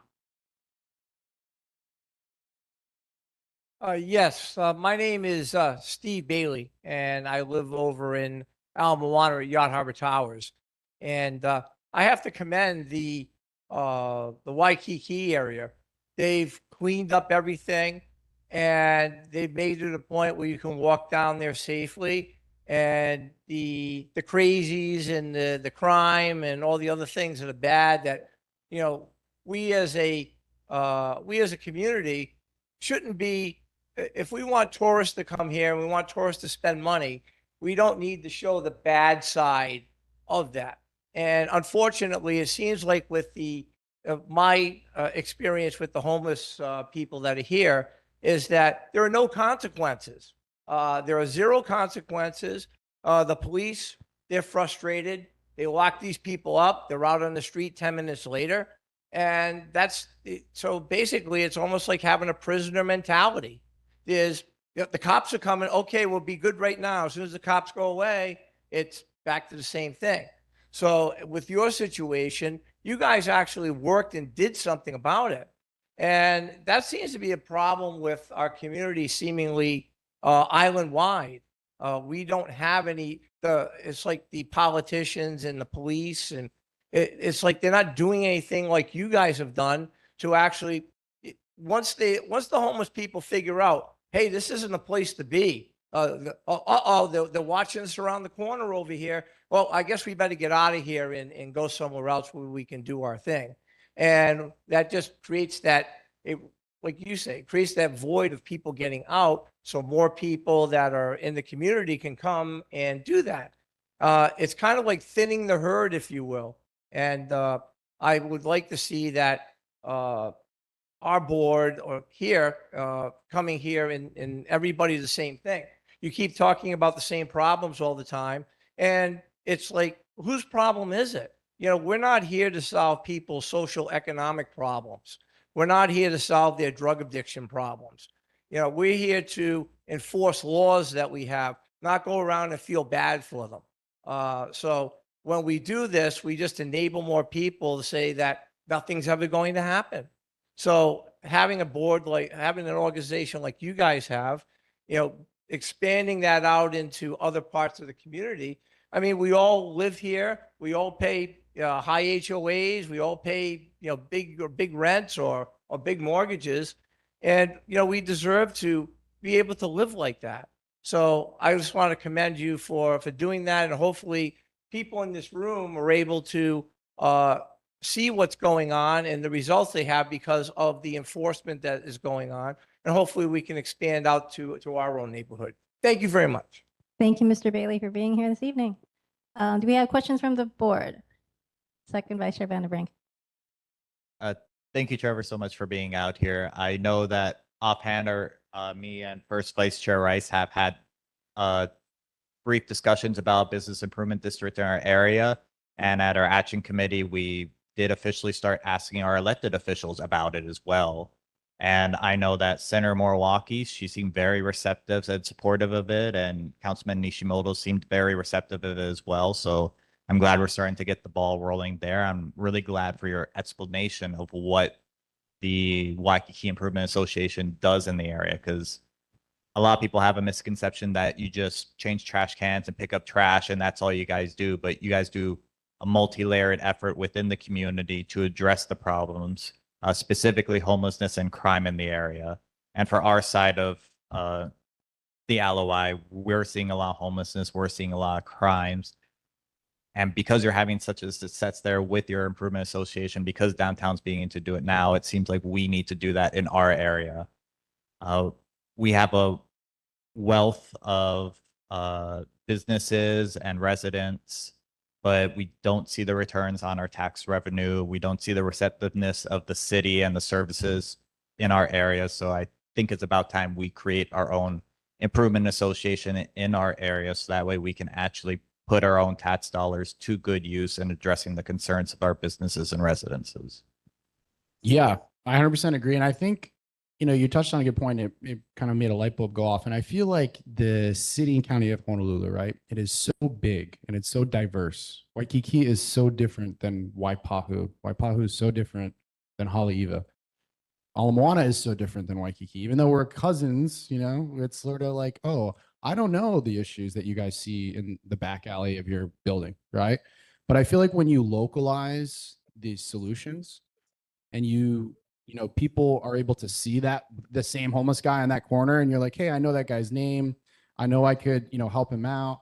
That makes a difference, right? And when you have this huge city government and you have HPD that's like, they're dealing with such diverse problems. I feel like when you have an entity like ours, and you guys too as a neighborhood board, that you could solve the micro problems literally on your corner, I think that equals success. And I think that's why we've seen success in Waikiki, and you see this business improvement district model be a success nationwide. Is it's literally solving problems at the micro level on the corner of this and that, right? So thank you for bringing that up. Mr. Spencer Lee, if you can go ahead and take the mic. Thank you. Yeah, I just had a couple questions. I think that it's a great idea. I'm very much in favor of it because I see the benefits, in Waikiki. And I work in the Ala Moana area, but, my main question is about funding, right? So all of these things sound great, but at the end of the day, somebody's got to pay for it. Now, I noticed that Waikiki and Chinatown, you had mentioned that the businesses pay for it. And, I think part of that might be correlated with the fact that those areas that are being served are primarily occupied by businesses. So the businesses are deciding, hey, we want this for our area, so we will pay for it, right? So now when I think about our area, Ala Moana, it's not quite as dense with businesses. There's a lot of residents. So you said that it could be paid for by businesses or residents or both. And I would imagine that the people who are choosing to tax themselves for these services would likely want to see the benefit. So, for example, if we say, hey, Ala Moana Mall, we want to tax you, but we want the district to go all the way up to Beretania or all the way up to King Street. Well, Ala Moana Mall might balk at that and say, well, why am I paying for services all the way up there? All these people are getting the benefit, so they should pay for it, as well, right? So I guess what I would want, you to kind of speak to is, how is the funding done? And I'd imagine that it'd be done by the people who are receiving the benefit. So I think all of us in this room likely need to decide, hey, these benefits are great, but do I want to pay for it, right? And even if you are a renter, it's likely going to be passed through to you because the landowner is going to be charged this money, and they will likely turn around and charge you for rent, right? So Thank you for the question. Yeah, it's a great question. And I would say we're unique in Waikiki and then in downtown Honolulu where that residents are not charged, right? You go to Seattle, you go to even Hollywood, you go to some of these larger downtown associations or business improvement districts, residents are included. And if you really look, like if you're looking at your tax bill or, you see, okay, how much, if residents are included, how much is that going to be, right? It's usually a percentage, say it's probably maybe $200 a year that every condo pays, right? And is that worth it to you guys to have this level of services? Maybe, maybe not. But I think the beauty of this process is it is all decided in the legislative process, right? It's all how the community and your city council member and then the mayor signs off on it, goes through city council, but it is all how the bill is drafted, right? So in Waikiki, and I'd love to defer to Rick on this, but in Waikiki, they have 3 different tiers of payment, right? So basically the Kalakaua, Makai of Kalakaua, the really, really fancy hotels, they pay a certain tier or percentage, right? And then maybe the hotels on Kalakaua in between Kuhio and Kalakaua, they pay a second tier. And then the third tier is essentially all the other businesses. And it's, a certain percentage of, and it gets really wonky and, it's about percentage of square feet and this and that, but it's essentially when they were creating it back 26 years ago, they had these same conversations of, hey, do we include residents or not? Or, hey, how come, if the Royal Hawaiian shouldn't be paying the same amount as the Hilton Garden Inn, right? That should be some sort of agreement. So it took, I think, a long time, maybe a year or so of meetings and going around knocking on doors and convincing people. But that's what they came up with. Downtown Honolulu, same thing. I think they started off with saying, hey, we think that it should be businesses and residents, but they decided, hey, there's not enough residential towers even in this geographic area to make it even make sense. To your point, Ala Moana, I think you'd be doing a disservice to not include these really high-end, skyscraper towers. They're worth so much money.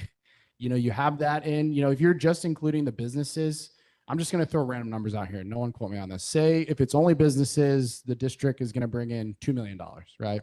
Say you include the residential towers and it's $4 million. That doesn't sound big deal in the city government budgets or state government budgets, but for an organization like ours, $2 million can do so much, right? That could be the difference between having 10 ambassadors and 30 ambassadors. That could be the difference between having a street medicine doctor in your park and not, right? So I think you got to really look yourself in the mirror and say, hey, okay, maybe it is worth the extra $200 a year on my tax bill to be able to have an association to advocate for me, to HPD and to the mayor and to the governor, right? So it's really up to you, and it's up to the legislative process of the city council and the mayor. I'm sure, like you said, Councilmember Nishimoto would be supportive of it, but it's all how the bill is written. And I'm sure you guys will have committees to figure this all out. But if I was advising, I would say yes, to have a voice on it, right? We do have the neighborhood board chair of Waikiki on our board, and he does have a voice. And I meet with residents more than I meet with businesses, right? Just because of that's the nature of it. But I do think, if there was more stake from our residents in investing in it, then they would care more. They would show up more meetings, they'd have more of a voice. So I would, to answer your question again, I would advocate that it should include residents, but it's all up in how that bill is written and it could be customized for the community. Member Chang, and then second Vice Chair Rice, and then Miss Elena from the community. Yeah, thank you very much. That's very interesting. I'm just curious, when you present this to the community or the businesses, how do you get them to buy in on this? What is there what kind of sales pitch or what kind of pitch are made to either residents and or businesses? Because I think it's all in the way you present it and how you sell it. Thank you. Yeah, it's a great question. I would say the results speak for themselves. I think, if you look at the results that we're seeing, right across the bridge over there in Waikiki, I think that speaks for itself. I think if you look at a national model, you look at it around the country, it's working. But I think from the specific for this community, I think it would be about having a voice that is different than your elected official, right? And it's different than, hey, I'm a resident. And it's, again, you have people that it's their full-time 40, 50, 60-hour week job to do things in the community and care. You're adding supplemental services on top of what the city provides. That's important. And then also the relationships too. It's not even just the elected officials, right? Like we meet not only with the director of Parks and Rec and the director of Department of Facilities and Maintenance and the chief of police, but it's the sergeants, it's the manager of the park, it's the people that are doing the work, and we're, you know, building these relationships with them because we have the time. Again, that's my job to do that. But it kind of builds this sort of smaller community. Again, Honolulu, back to the point of it's a massive city. And when you're dealing with city employees and, you know, maybe that city employee that's, you know, working in Ala Moana Park lives in Waianae, you know, and he doesn't really care about Ala Moana Park. He's going to work and he's going to clean the park, but like, that's not his community, right? But when you have an organization like ours, you have these ambassadors, they care about the community. They're getting calls from the community. It's just, it's a micro solution to it. So I think that's how I would sell it. But it sounds like you guys, you know, just hearing again, all the issues that you have and some of the, you know, banging your head against the wall and things, I feel like this isn't a silver bullet by any means. We still have issues. I still go to the Waikiki neighborhood board and I hear the same exact things still, right? There's still problems. We're still trying to solve them. We're working every day to do it, but it at least organizes in a professional way. You have funding around it. You have staff around it to be able to be that advocate that is another advocate on top of the neighborhood board and on top of residents. Sorry, one more. Let's do first vice chair, vice first, and then Miss Elena from the community. Thank you, Chair. I'm sorry, I didn't get the young man's name who spoke from Ala Moana, but one of the things, I don't know where you live, but if you live in a Howard Hughes condominium, you pay your HOA fee and you pay a separate HOA fee of minimum like $30 or $40 that goes to maintenance and security of Ward Village. So what happens if that goes away? The security team that Ward Village hires now, I think they do a pretty good job of shooing undesirables out of the area. They're very responsive when you call them and they're there within minutes. So I think, I would like to think, I'm adjacent to that. I would like to think that the HOAs, we would go and present to them, Rodney, to your comment as well, and say, this is what we want to do. And I think anybody who lives in a apartment or a condominium in our neighborhood, again, it's South Street, Atkinson, Ala Moana, King Street, it's big. Anybody who cares about their neighborhood, as Trevor has eloquently stated, would want to contribute some amount to the pot that helps fund this BID initiative. We need to do it. Otherwise, we're just going to be overrun. So that's, I think if I could comment on that, you know, and Howard Hughes, they do a phenomenal job, you know, and they're a private property. And again, I don't know the laws behind it. I just drive through there and I'm wowed, especially as someone that works in this field. I'm like, geez, it's so clean and safe around here. Right. But they do a phenomenal job of keeping their perimeter secure. Right. And it seems like the residents are paying into that. Big kudos to them. But I think the pitch to say, if I was sitting in front of the Howard Hughes executives, would be, okay, you guys are doing a good job in your community, but what happens when someone that buys that $3 million condo steps outside of Howard Hughes, right? What's going to happen then? And they're going to walk across the street to Ala Moana Park. They're going to walk to the mall and they're not going to have a pleasant time, right? So I think the pitch would be, you do keep doing what you're doing. We don't want you to stop that because that is a cheat code. I wish we had private neighborhoods in Waikiki. That would be a dream, right? Because then you could do what they're doing. But I think what you say, and it's the same argument as, say, a Hilton Hawaiian Village or like a Moana Surf Rider, right? They have high-end security. They have overtime police on their properties. And Hilton Hawaiian Village could say, hey, we got our property secure. We don't need to do this, right? But I think the argument is, again, the community aspect of, hey, this is about the broader community of where we live. And then also, again, what happens when you step outside of your property or your hotel or your Howard Hughes community? Who's going to take care of that? Who's going to steward or curate that experience from Howard Hughes to the mall or Howard Hughes to Waikiki? That is where this entity steps up. So I think if they were wise, if the HOAs and the developers, I think they would see this as a net positive or kind of an addition to what they're already doing. For, again, you know, when you look at your bill, the $20 or $40 a month, or, you know, when you're maybe instead of going out to lunch that day, okay, I'm paying for those ambassadors or I'm helping the homeless that time. So that's how I would argue to Howard Hughes. So, Miss Elena. Thank you very much. Overall, I think this is a great idea because we need to start making a difference at a very local, like micro local level, because apparently paying enormous amount of taxes doesn't deliver the services. We're seeing vagrancy growing. However, I would like you, the best way you can, address two problems. So this is how we ended up with very high taxes, right? We keep choosing to increase our taxes. Let's increase, give resources to this department or this department to solve this problem. Once we pass this tax, how do we hold an organization like yours accountable? Because we can't undo it, right? Money is now going there automatically. And then this is what happened with a lot of these initiatives. Money is going in, we're spending millions of dollars, vagrancy is increasing.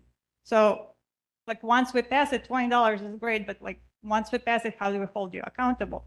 Second question, and what I see, for example, in California is they have a lot of these organizations and NGOs that are there to solve homelessness and vagrancies. And what we see is actually vagrancy growing because there's a moral hazard with these organizations because they're paid to solve a problem. So they need the problem to persist, right? So what is your solution? Like what will, once, let's dream big. We solved the problem with Moana Park. There are no vagrants. How would you be like then using these resources? Do we have these ambassadors forever? I wouldn't mind that, right? To keep it clean. But like, what's the plan once we? So one is, how do we hold you accountable? Is money tied to some kind of benefits that you're delivering? Not you, this imaginary organization, right? And two, like, what do you do with the resources once you like succeed beyond our dreams, right? Yeah, two great questions. So how you would hold this organization accountable, or how we're held accountable, is that we have a board of directors made up of those ratepayers, right? So we have 25 board members. Most of them are the big properties, but then we have different tiers. So there's smaller, retailers or restaurants on there that maybe don't own the property, but they're tenants. Again, we have our neighborhood board chair on the board. So that board can say, hey, Trevor, you're doing a really bad job, or you're spending the money like we don't want it. You're fired, right? Clean house. If they wanted to get rid of the organization altogether, right? Like, hey, the economy's crumbling, we can't afford this business improvement district anymore. We don't even think it's working. We want to get rid of it, right? And it's not all like rainbows. Like there are business improvement districts that have failed, around the country, right? I would say predominantly the high percentage are doing well. They're thriving. Some communities it didn't work out. And the way that the law is written, again, then depends on how your council member writes the law, is that if you have over, the way our law is written, if you have over the majority, so over 51% of essentially those ratepayers and the property valuations to say, hey, we want to get rid of this, then they would go back to the city council, they would pass sort of a resolution and say, hey, this is dead. So that is how you would hold accountable. We have board meetings, every other month that we're holding, we're presenting to them on what we're doing. We're asking them for guidance. I speak now, and I know Rick before me, we speak to the neighborhood board on the formal agenda every single month. We answer questions. Again, we don't have to, they don't pay into it, but hey, we're here as a community member. We're here to help. We're here to solve your problems. We're here to be held accountable. Maybe an ambassador did something bad, you saw it, and you want to hold them accountable. That's why we show up. But to answer your question again, yes, you can't just get rid of it, and the board can hold myself or anyone on my staff, like fire us, like get rid of us. To your second part of the question, if I'm remembering correctly, is if, miraculously you solve crime and homelessness, what do you do with the money then? And it's up to the board. It's up to the community. So say, I don't know, say Des Moines, Iowa, or some random city. Say they don't have these crime problems. Say they don't have a homelessness problem, but they have a business improvement district or community benefit district. Sometimes they use that money for activation and like, hey, we want to, put some public art in Moana Park. Say there's a drug dealer that always sits on this bench and he's never going to go away. HPD is not going to do anything about it. Maybe you replace that bench with like a fun musical thing, and then now kids are playing there. That drug dealer is going to go away, right? Things like that. And we do invest in those things in Waikiki. It's called crime reduction through environmental design. It is, just essentially making positive activation around maybe sketchy areas. That is one thing, street festivals, cultural festivals, arts things. So it's up to the board. We get this $4.5 million and we say, hey guys, what do you want to do with it? We'll make recommendations. Again, our mission is clean and safe. That's what we use our monies on. But some communities might use it on arts, culture, activation, etc. So it really changes year to year. And our budget changes too, right? When we were all in on crime reduction, we invested in that. When we started the street medicine, our budget changed, right? Maybe during tough economic times, we turn the lever down, we turn the lever up. And you could always change that tax rate or that assessment rate. I think that's important to mention too. Say you guys love it, it's going amazing, you know, and you're like, hey, we want to raise even more. We want an extra 500,000 in the bids budget next year. You could raise that lever up for all the properties, or you could raise it down, right? If the economy is crumbling, no one could afford this anymore, and saying, hey, we want to maybe trim it down next year because we can't afford these taxes, then you could pull the lever down. So that's another way to hold it accountable or kind of keep a balance of it. But both great questions. And again, as a case study, you could look at community benefit districts and bids around the country, see what worked, what didn't. Member Rand online, and then Second Vice Chair Vanderbrink. Hi there. This is a very, very quick question because I know we're running really late. Is your organization funded? How is it funded? I'm going to assume because you're a full-time employee, you have a budget. Where is that budget coming from? We have our own. They're trying to start a Ala Moana neighborhood historical association, which is our business improvement. This is a voluntary organization. So how do we change it into something that we can have a full-time person who can help organize? Yeah. So I guess to explain and get more complicated. So I'm the CEO of the Waikiki Improvement Association, and that is a membership organization, and businesses pay membership fees into this. And we do sort of, networking events, and we do cultural events like Aloha festivals. So that is sort of like the tip of the spear. And then there's multiple subsidiaries underneath that, one being the Waikiki Business Improvement District, what I kind of just talked about the last however many minutes. There's also Waikiki Beach Special Improvement District, same funding mechanism, but those monies are used to fund beach restoration and sand replenishment and advocate for sustainability and resilient coastlines. There's also the Waikiki Transportation Management Association, funded a little bit differently. It's funded by those commercial stickers, say you're a commercial bus or a contractor and you do deliveries in Waikiki, got to have a certain certification, and then you're able to be part of that associations, and then Aloha festivals. So to answer your question, it is funded. The Business Improvement District itself is funded by commercial property assessments, just commercial, not residents. And then also, we apply or it's a 501c3, so we could get private donations. We could do grant writing and grants. For example, Hilton Grand Vacation donated $1 million to the Waikiki Business Improvement District on top of the tax assessments that we receive to put towards Kuhio Beach Park for, graffiti removal, and we're putting in resort grade turf, and we're doing all these renovations to the beach park. But that was a donation. That was from a business, tax write-off for the business. So there's other ways to get funding, but the main funding mechanism is that commercial property assessment. And last question from Second Vice Chair Vanderbrink, since as a member Rand mentioned, it is running late and we do have a limited amount of time in this meeting room. So go ahead, Second Vice Chair. Thank you, Chair. So there's been a lot of talk about funding, and one thing I just want to put in perspective is that we do have a lot of developments that are happening here. One in particular is 1588 Ala Moana Boulevard. It's a new condo hotel complex in Ala Moana Center's parking lot that they're building on the corner of Atkinson and Kapiolani. And one thing that they had to do, because they're building it so high and it's so dense, they have to get waivers from the city.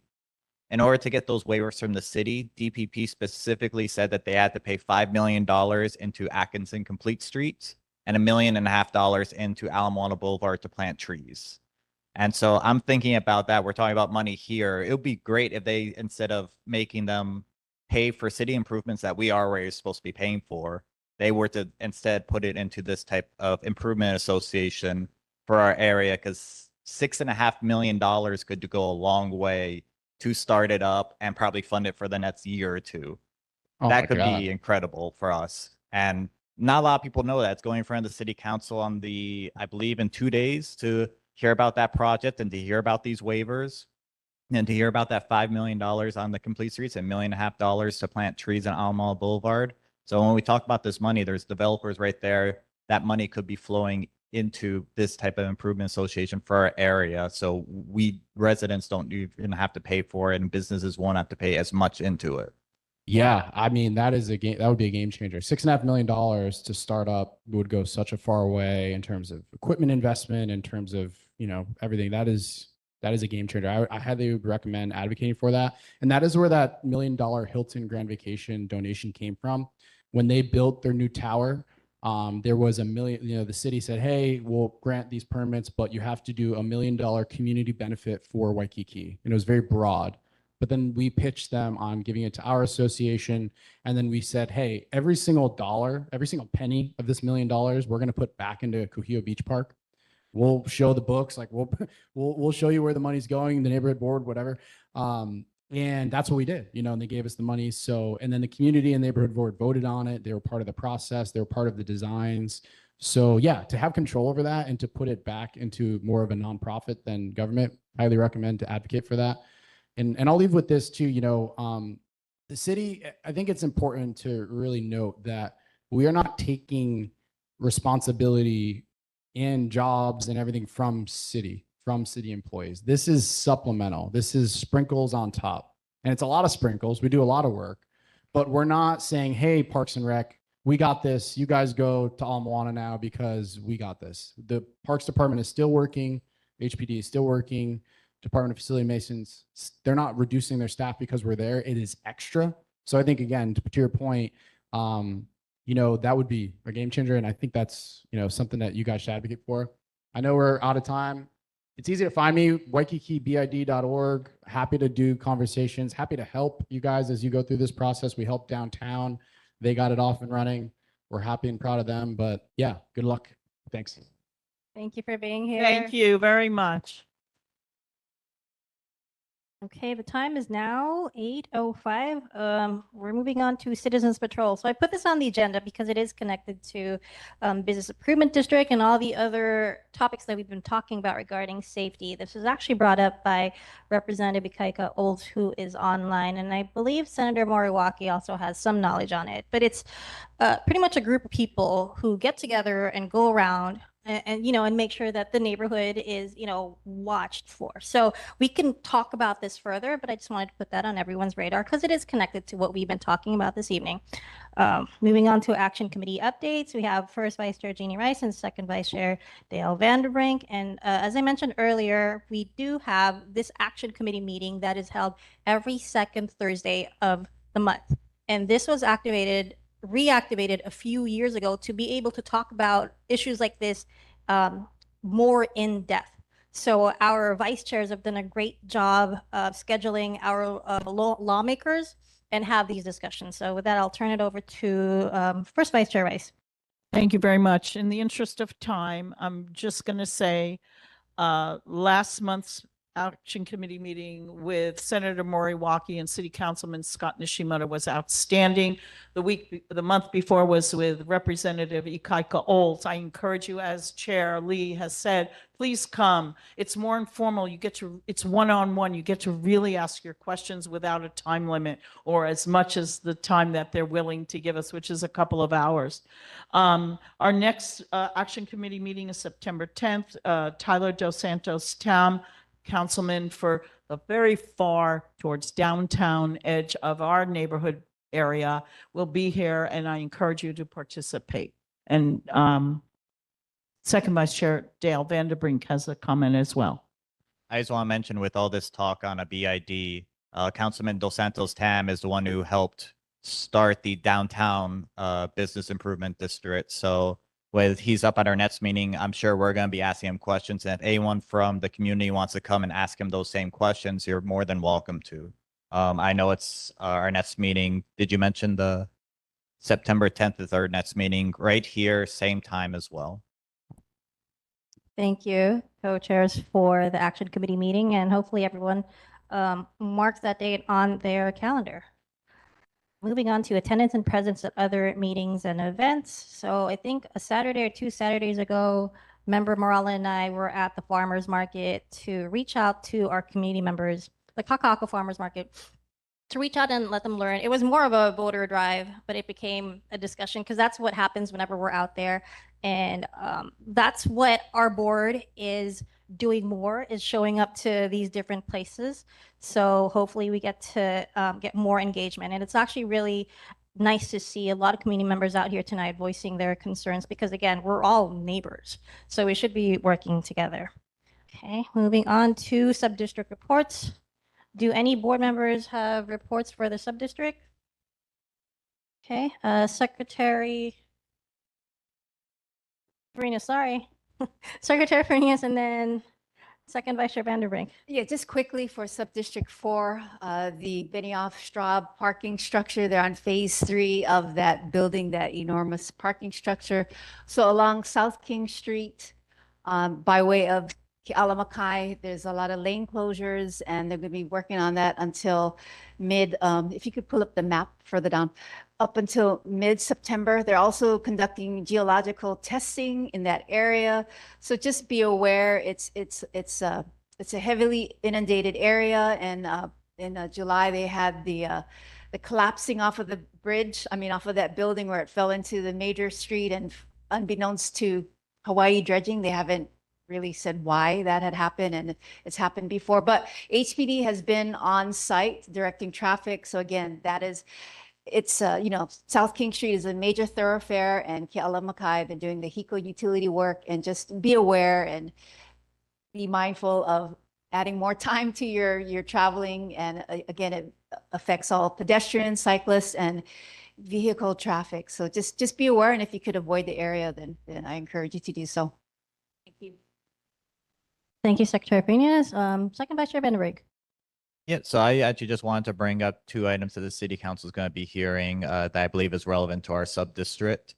One of them is Bill 53 related to shopping carts. So they actually want to impose fines and criminal penalties for individuals who steal shopping carts and to take them off the property without permission. That's Bill 53 in the city council. That passed first reading, but it's going to be heard at a later meeting as well for second and third reading. And the second one is something I kind of already brought up. That's 1588 Ala Moana Boulevard, the condo hotel complex. That's going to be heard in 2 days on the committee of zoning and planning on the 27th. They're going to be hearing that. That's to formalize the waivers that were given by the city, as well as the $5 million to Atkinson Complete Streets and the $1.5 million to plant trees in Ala Moana Boulevard. So if you want to make your voice heard on that, you're welcome to testify at the city council, either online or in person, or submit your testimony ahead of time so it can be read by our council members. Thank you, Second Vice Chair Vanderbrink. The time is now 8:11. We are moving on to residents' community concerns. Mr. Steve Bailey, pleasure to have you here, and thank you for reaching out to us by email as well. So you have 3 minutes to talk about your concern. Question to serve the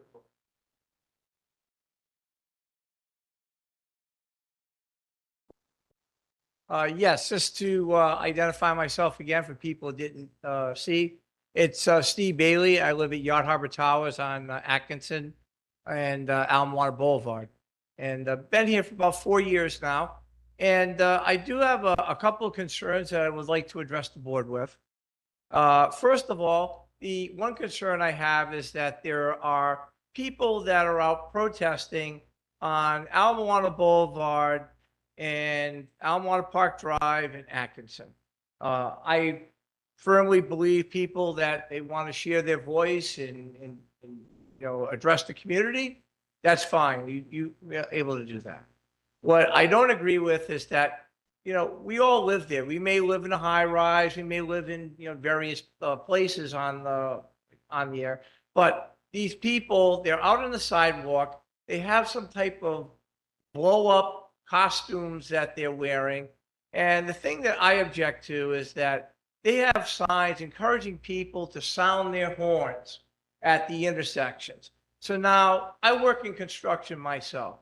And the last thing I want to hear when I come home, I'm looking for a quiet house, not somebody holding a sign up where vehicles are blowing their horn constantly, trucks are blowing their horn constantly. They're on the sidewalk and they're encouraging people to do this. I filed noise complaints with the police department, and police department doesn't show up to do this. Sometimes I get, well, what do you want us to do? Well, go out there and find out if they have a permit and encourage them not to hold up these signs, encouraging people to blow their horns. So that's one thing that's it's, you know, we all want a quiet neighborhood. You know, we're not living in suburbia. Maybe we move from suburbia to the city because we like the convenience of it. Mr. Bailey, you have 1 minute. Okay, thank you. Also, the next thing I wanted to address is that there's a strip of land that's controlled by the state, from what I understand. It is just before the Alawai Canal in the, between the guardrail and the back of the Waikiki Yacht Club gym building. This is a homeless hotspot. And over the last 4 years, I've asked the city to secure that area. And it's either no response or it's finally, after 4 years, I got a response that the state owns the land. But there's simple ways to secure that. Either dump large rocks down there to prevent the homeless people from setting up. It's a big, wide, flat area, and it's down below where it's hard to see. But something needs to be done to secure that area, because they go back there, they spray the back of the building with graffiti, and they go down there, and now trying to get them out of there takes weeks, months, and the drug dealers and all the other stuff shows up. So if we could do something about that, or address our politicians to get that area secured, that would be great. Thank you. Thank you, Mr. Bailey, for coming here this evening. And I believe Senator Moriwaki had also responded to your concerns. So hopefully, I'm not sure if she's online, but I wanted to acknowledge that as well. Do we have any other residents and community concerns? Mr. Todd Adams, welcome back. Go ahead. You have 3 minutes as well, starting to when you get on the mic. Thank you again for allowing me to come here repeatedly and talk about what is happening in my home at Ulana Ward Village, an HCDA approved reserved housing development. Recently discovered development approval documents appear to show that both HCDA and Howard Hughes were informed by engineers that HVAC machinery could create noise issues for residents, and that HVAC noise would need to be evaluated in residential units. So I want to give you an imperfect analogy. In this analogy, I'm me, and the doctor's office is Howard Hughes. Imagine I have a distinct pain. Imagine I have a distinct pain in my shoulder. I'm not sure exactly what is causing it, but the pain is there. I call the doctor, no answer. For the next 6 weeks, I call, I write, I reach out every way possible. Nobody responds. Eventually, I formally demand a response. The doctor's office responds by sending me a lawyer's letter. And that letter essentially says, what do you know about your own shoulder? You're not a professional. You don't have the qualifications to evaluate something like this. Who are you to say there's a problem? And maybe you have some ulterior motive for reporting this. So rather than go away, I began talking publicly about what has happened.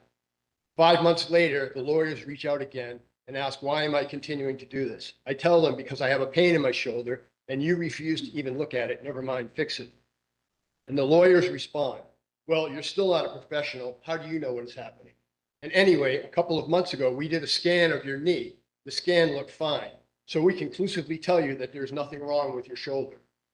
We're the professionals. We know better. I use this analogy because that is essentially what is happening to me in real life with my home. I am being told that I cannot understand what I am experiencing inside my own home because I am not a professional or whatever. By people who have never been inside my home to actually measure the curtain walls or vibration. Instead, testing performed in some stairwell somewhere where no one lives is being used to conclusively tell me that the condition I have consistently reported inside my home does not exist. And after 10 months, the fact that no actual in-unit testing has ever occurred may be more telling than anything else. Thank you for letting me put that on the record. Thank you, Mr. Adams, for returning. Sheridan and Makaloa, I think not Sheridan, over behind Walmart. There's 2 new stop signs. Awesome. Totally different. Thank you, Mr. Adams. Do we have any other community concerns? Ms. Courtney? Okay, you can go up to the mic, state your first and last name, and you have 3 minutes. Hi, my name is Courtney Monahan, and I own a business in Kaka'ako for the last 15 years. I have been actively seeking answers from the Honolulu Rail, along with community members who are on this call, for what sort of plan or concrete solutions they have to protect small businesses.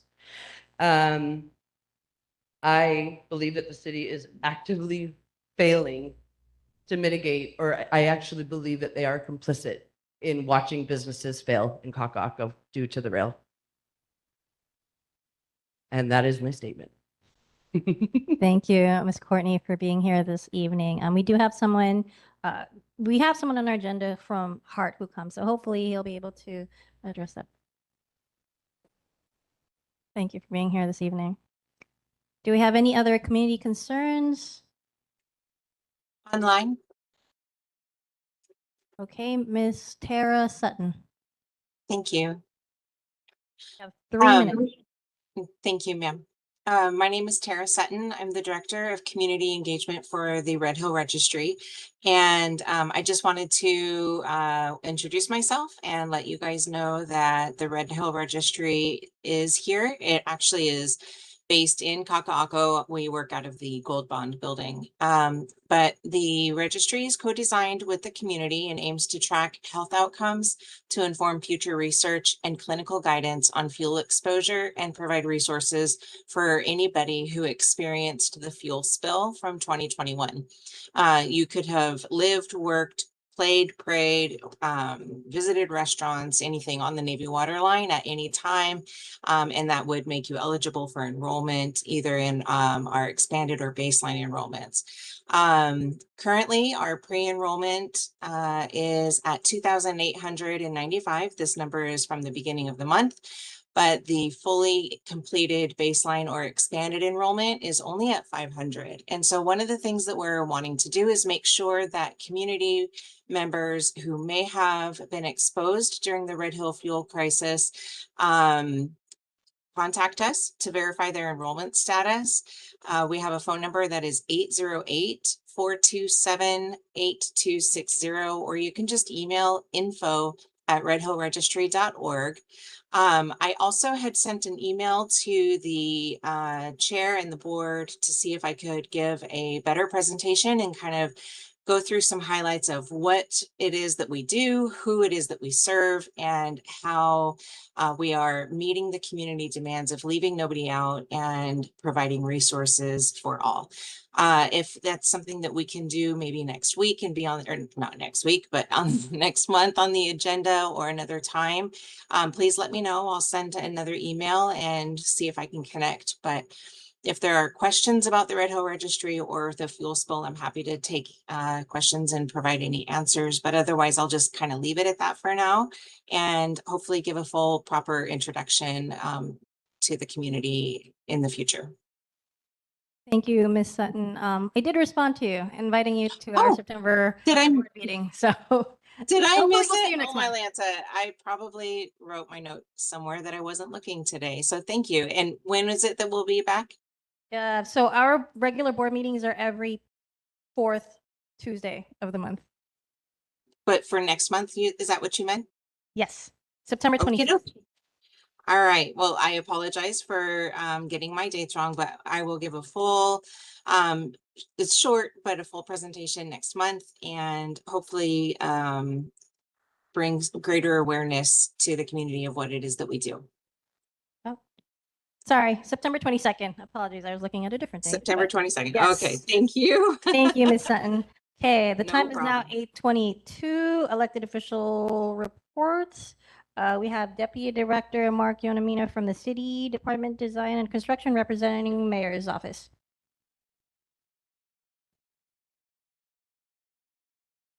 Good evening, Chair Lee, board members. Mark Yonomine, representing Mayor. A couple of things to follow up on. Actually, this is like a couple meetings ago. The first one is regarding a faulty crosswalk button at the corner of Cook and Kapiolani. So Department of Transportation Services, they did send their crew out there, and the button is working correctly. Because of the traffic pattern at that intersection, it comes on when that left turn from, if you're on Kapiolani, making that left turn onto Cook. When that's done, then the pedestrian walk signal comes on. So it's kind of an automatic thing and not activated by that push button, but it's working correctly. Next item is regarding an uneven sidewalk. This is in front of Velocity, Honolulu.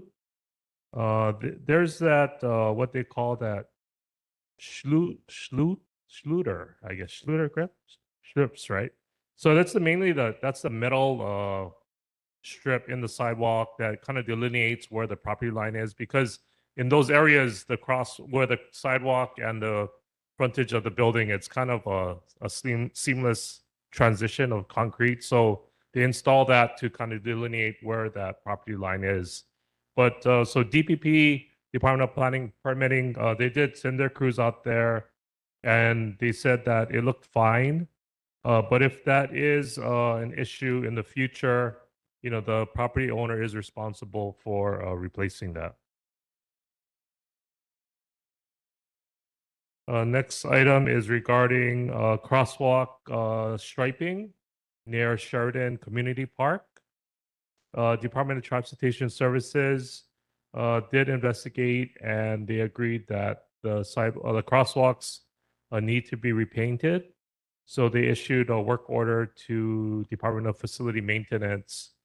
So I have a number here, the work order number. So I'll just follow up, and the next meeting, I'll give you guys an update on the status. The last item is regarding a request for a traffic study. This is at the intersection fronting the Convention Center, Piolani and Atkinson. Response from Department of Transportation Services. So DTS has a consultant to study this. There's 7 Tier 1 high pedestrian injury corridors in urban Honolulu. They are Kapiolani Boulevard, South King Street, Duritania, P. Koi, Kaheka, Young Street, and Wilder Avenue. So these corridors require significant improvements to pedestrian and bicycle safety infrastructure, which will be planned as part of this project. The proposed solutions may include enhanced crosswalks, lane reconfigurations, traffic signal modifications, speed limit reductions, transit priority treatments, and bike lane upgrades. Once the study is completed, they will do presentations to the various neighborhood boards. So they'll be back to present what their findings show. And the last item is regarding that 4-way cross stop at Makaloa and Sheridan. So I guess the board noted that the recent installation of that 4-way stop was without prior board presentation. And so DTS, they do acknowledge that their records did indicate that no neighborhood board presentation was done, and they apologize for the oversight, and they will be sending a formal letter to the neighborhood board regarding the change. And that's all I have. Thank you, Deputy Director Yonamine. Questions from the board? I see Member Sherry Rand, and then first Vice Chair Rice. Hi there. I have a quick question. Regarding the intersection stoplight, Ala Moana Boulevard heading towards Waikiki, cross the street is Kamakee. If you get into the left lane, turning left onto Kamakee from Ala Moana Boulevard, I've waited. I mean, sometimes I get off work really late, say about 10, 11 o'clock.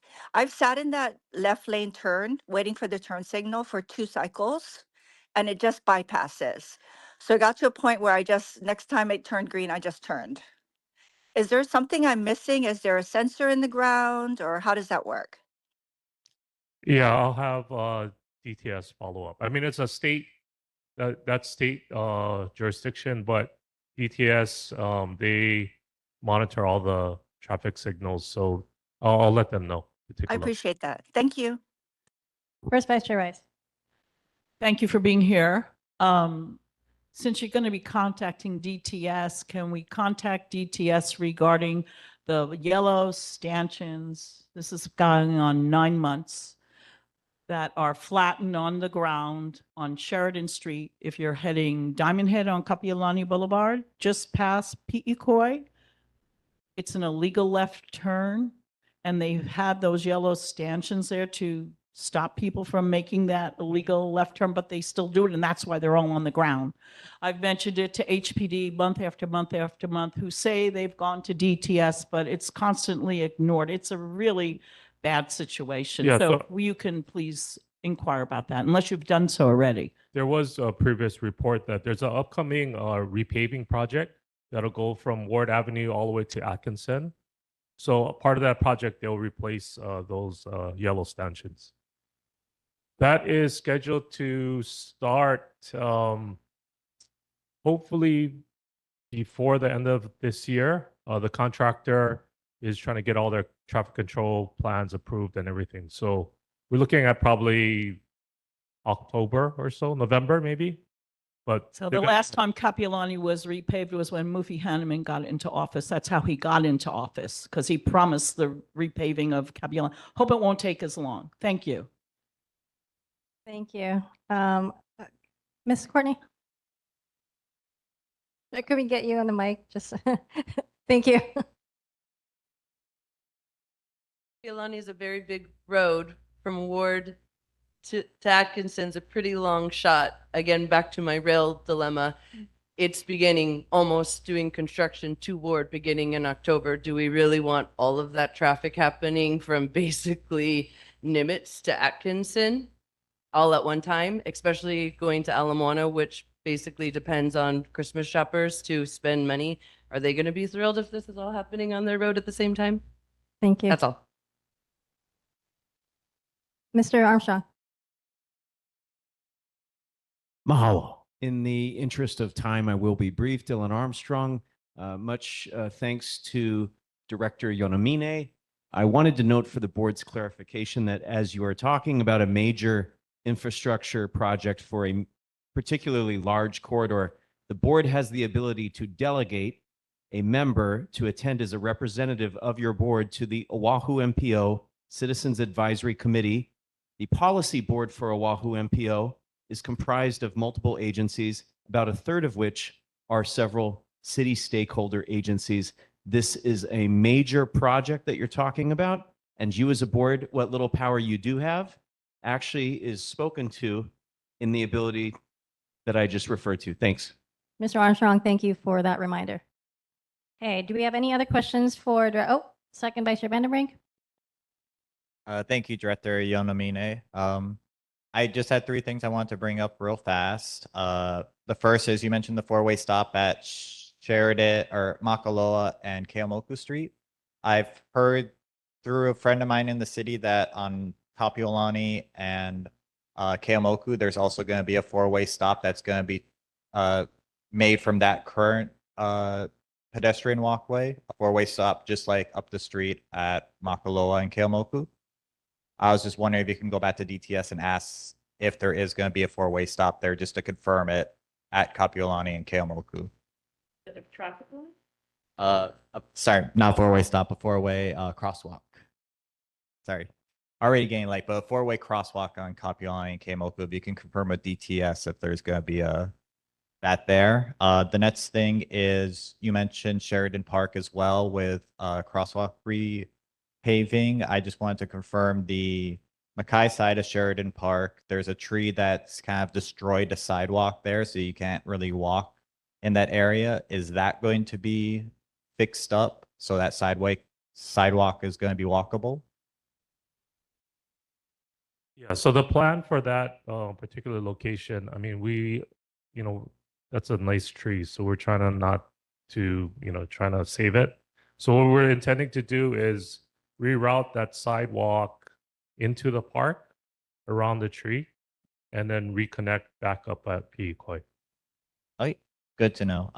The last thing I wanted to bring up is for the bus. I have friends who ride the #1 bus, which come along King Street for us, and they said that there's been a significant shortage of bus drivers for the one, especially in the morning time. There's been about every 10 to 15 minutes, there's supposed to be one coming by their place, but it's now come so there's only 2 ones that pass by in a span of 2 hours. And I've started to notice the number 2 bus is also being affected, which comes along Kaka'ako for us as well as King.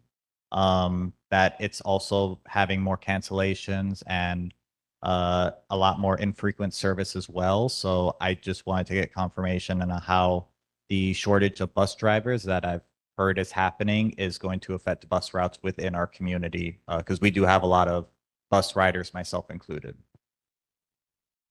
Thank you. Sorry, just one more thing.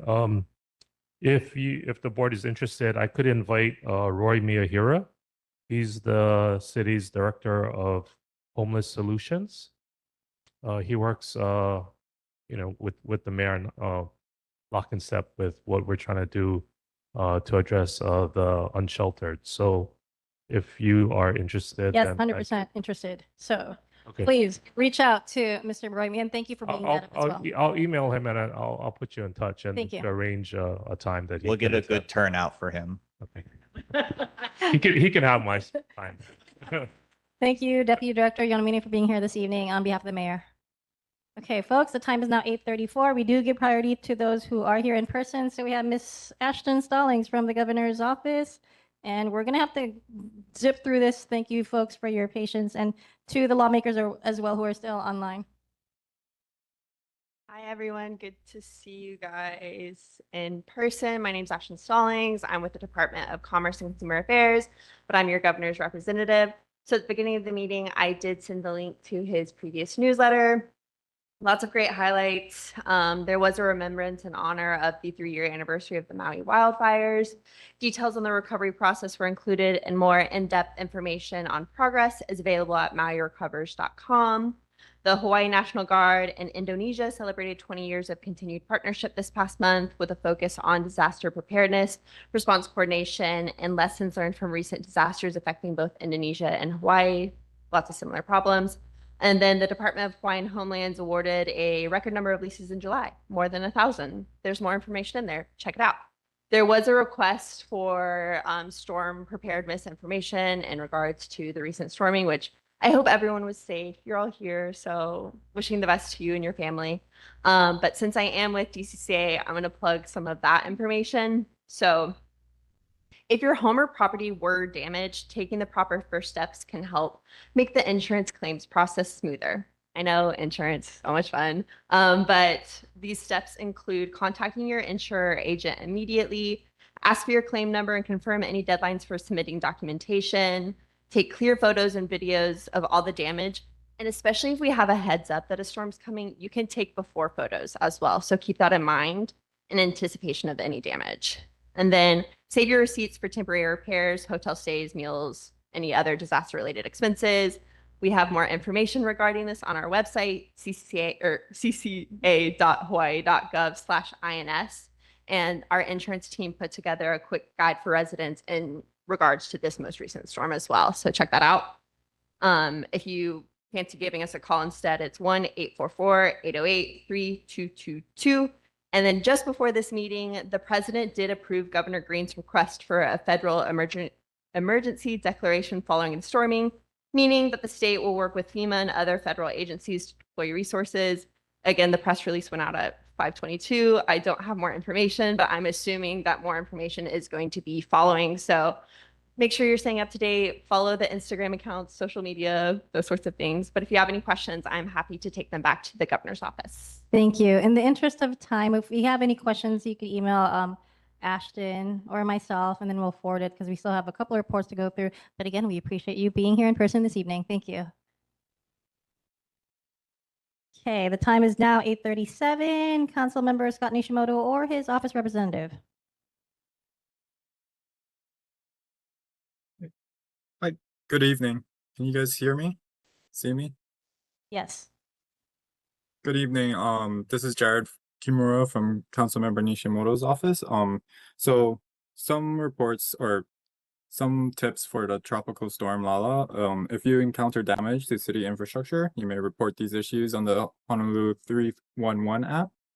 You may access it either online or download the app on your phone. It can be used to report damages to potholes, storm drain issues, damaged sidewalks, and street signs and fallen trees, and even report damage at city parks. Also, the city is encouraging residents to report any storm damage to their home and submit the information to this website that I can put in the chat, but I'll read it out loud as well. It's www.honolulu.gov/home damage. So this is completely optional, and it's not a replacement for filing claims with your insurance, or it's not an application for relief, but it's to help the city kind of document what damages occurred across the county. And so, yeah. Another thing is, if your gray, blue, or green carts were damaged, you may contact the Department of Environmental Services Collections Branch at 808-768-3200 or email collection@honolulu.gov. And you can also contact them to schedule a appointment if you have like green waste debris on your property too. I think they have an extra pickup date this upcoming Saturday, so you would need to schedule your appointment by this Thursday for that. And then on another note, we're still planning to clean up and we're coordinating with Second Vice Chair Vanderbrink. I think we were looking at October 3rd, but we're trying to confirm that with DPR as well. So I'm open to any questions and take them back to Councilmember Nishimoto. Okay, thank you, Mr. Kimura. Again, questions, you can just email in the interest of time. So thank you for that report. Moving on to Councilmember Tyler Dos Santos Tam or his office representative. Hello, everyone. Malcolm from Councilmember Dos Santos Tam's office. His August newsletter is in the chat if you'd like to take a look and haven't seen that already. I'm here to answer any questions if any board members or members from the public have any. Okay, thank you, Mr. Iwami. I think we're good. Appreciate you being here this evening. Moving on to State Representative Ikaika Olds. Rep Olds, if you are online. I'm here. Hello and good evening, everybody. So we already got a lot of good information in terms of resources for the hurricane. So yes, if one thing that wasn't mentioned is if you don't have insurance, particularly if you're a renter and don't have renter's insurance, you can try calling FEMA. Their number is 1-800-621-3362. In the chat is my newsletter in addition to some of the resources available. I also emailed it to board chair. Get prepared, guys. Get prepared for these hurricanes. Make sure you guys have kits available at home, especially if you're living in a high rise. You might be siloed for a little bit.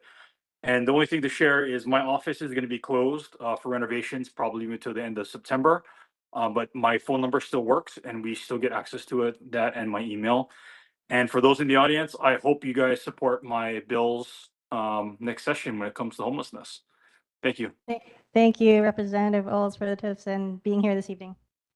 Hey, Representative Adrian Tam or his office representative. Hi, this is Flora here from Representative Tam's office. His newsletter is in the chat. Our newsletter also has like a little emergency preparedness checklist in it. So if you want to grab a physical copy, they are at the sign-in area. And I think everyone's really covered most of the preparedness tips that we have. But, please make sure you have your supply kit. You never know what's going to happen. And I can take any questions back to the representative. Hey, Flora, on behalf of Representative Tam, thank you for being here this evening. Representative Kim Coco Iwamoto or her office representative. Hello, everyone. This is Kate. I'm Rep. Yumoto's office manager. If you give me a second, I can get the link to the newsletter that should have been in the inboxes of people who are on our mailing list. She wanted me to make sure you guys know that if you have any ideas for bills for this coming legislative session, to please reach out and let us know. A couple examples. I believe she really wants to reintroduce her free bus bill from last session, and Another option that I think she's really excited about is looking into ranked choice voting.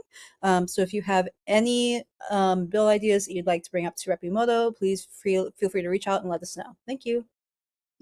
Okay, thank you, Kate. On behalf of Representative Kim Coco Iwamoto. Next, we have State Senator Sharon Moriwaki or her office representative.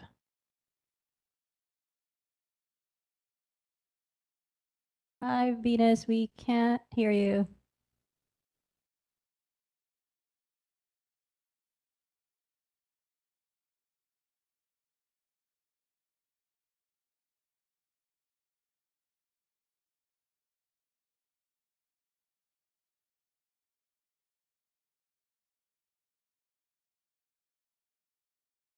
Venus, can you unmute your Zoom?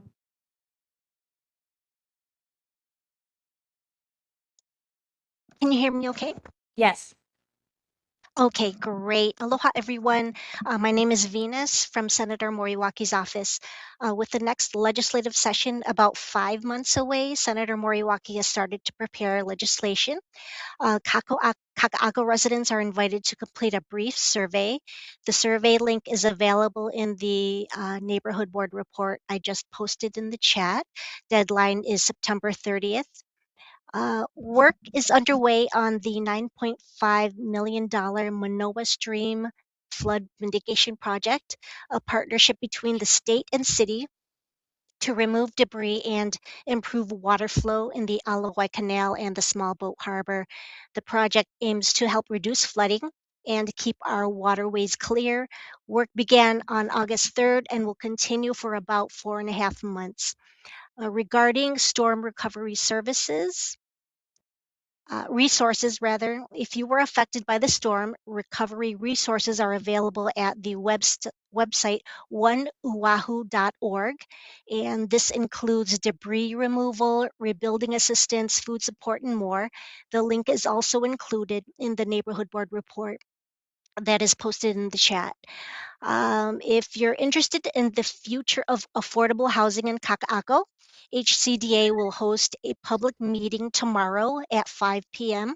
at the Entrepreneurs Sandbox at 643 Ilalo Street to discuss ongoing affordable housing efforts and provide updates on development plans.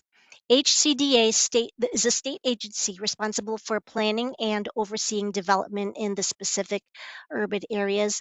For more information on any of these items, you can contact me or any one of our staff members, 808-586-6740.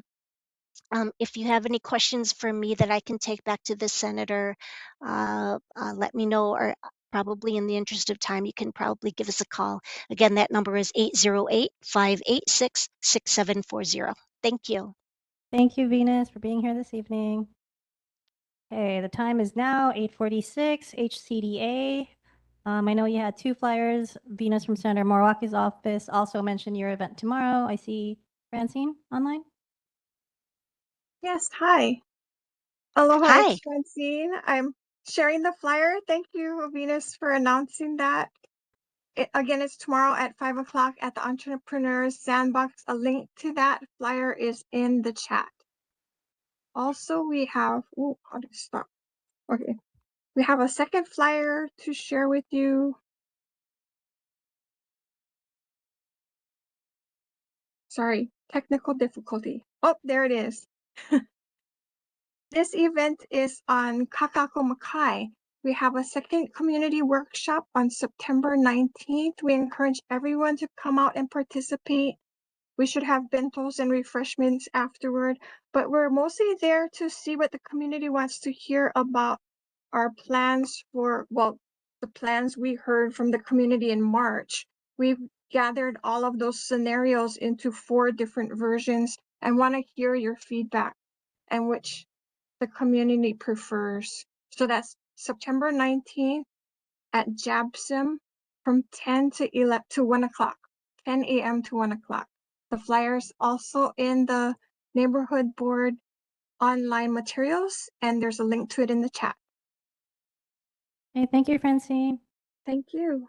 Hey, Honolulu Authority for Rapid Transportation or HART. Mr. Harry Cho.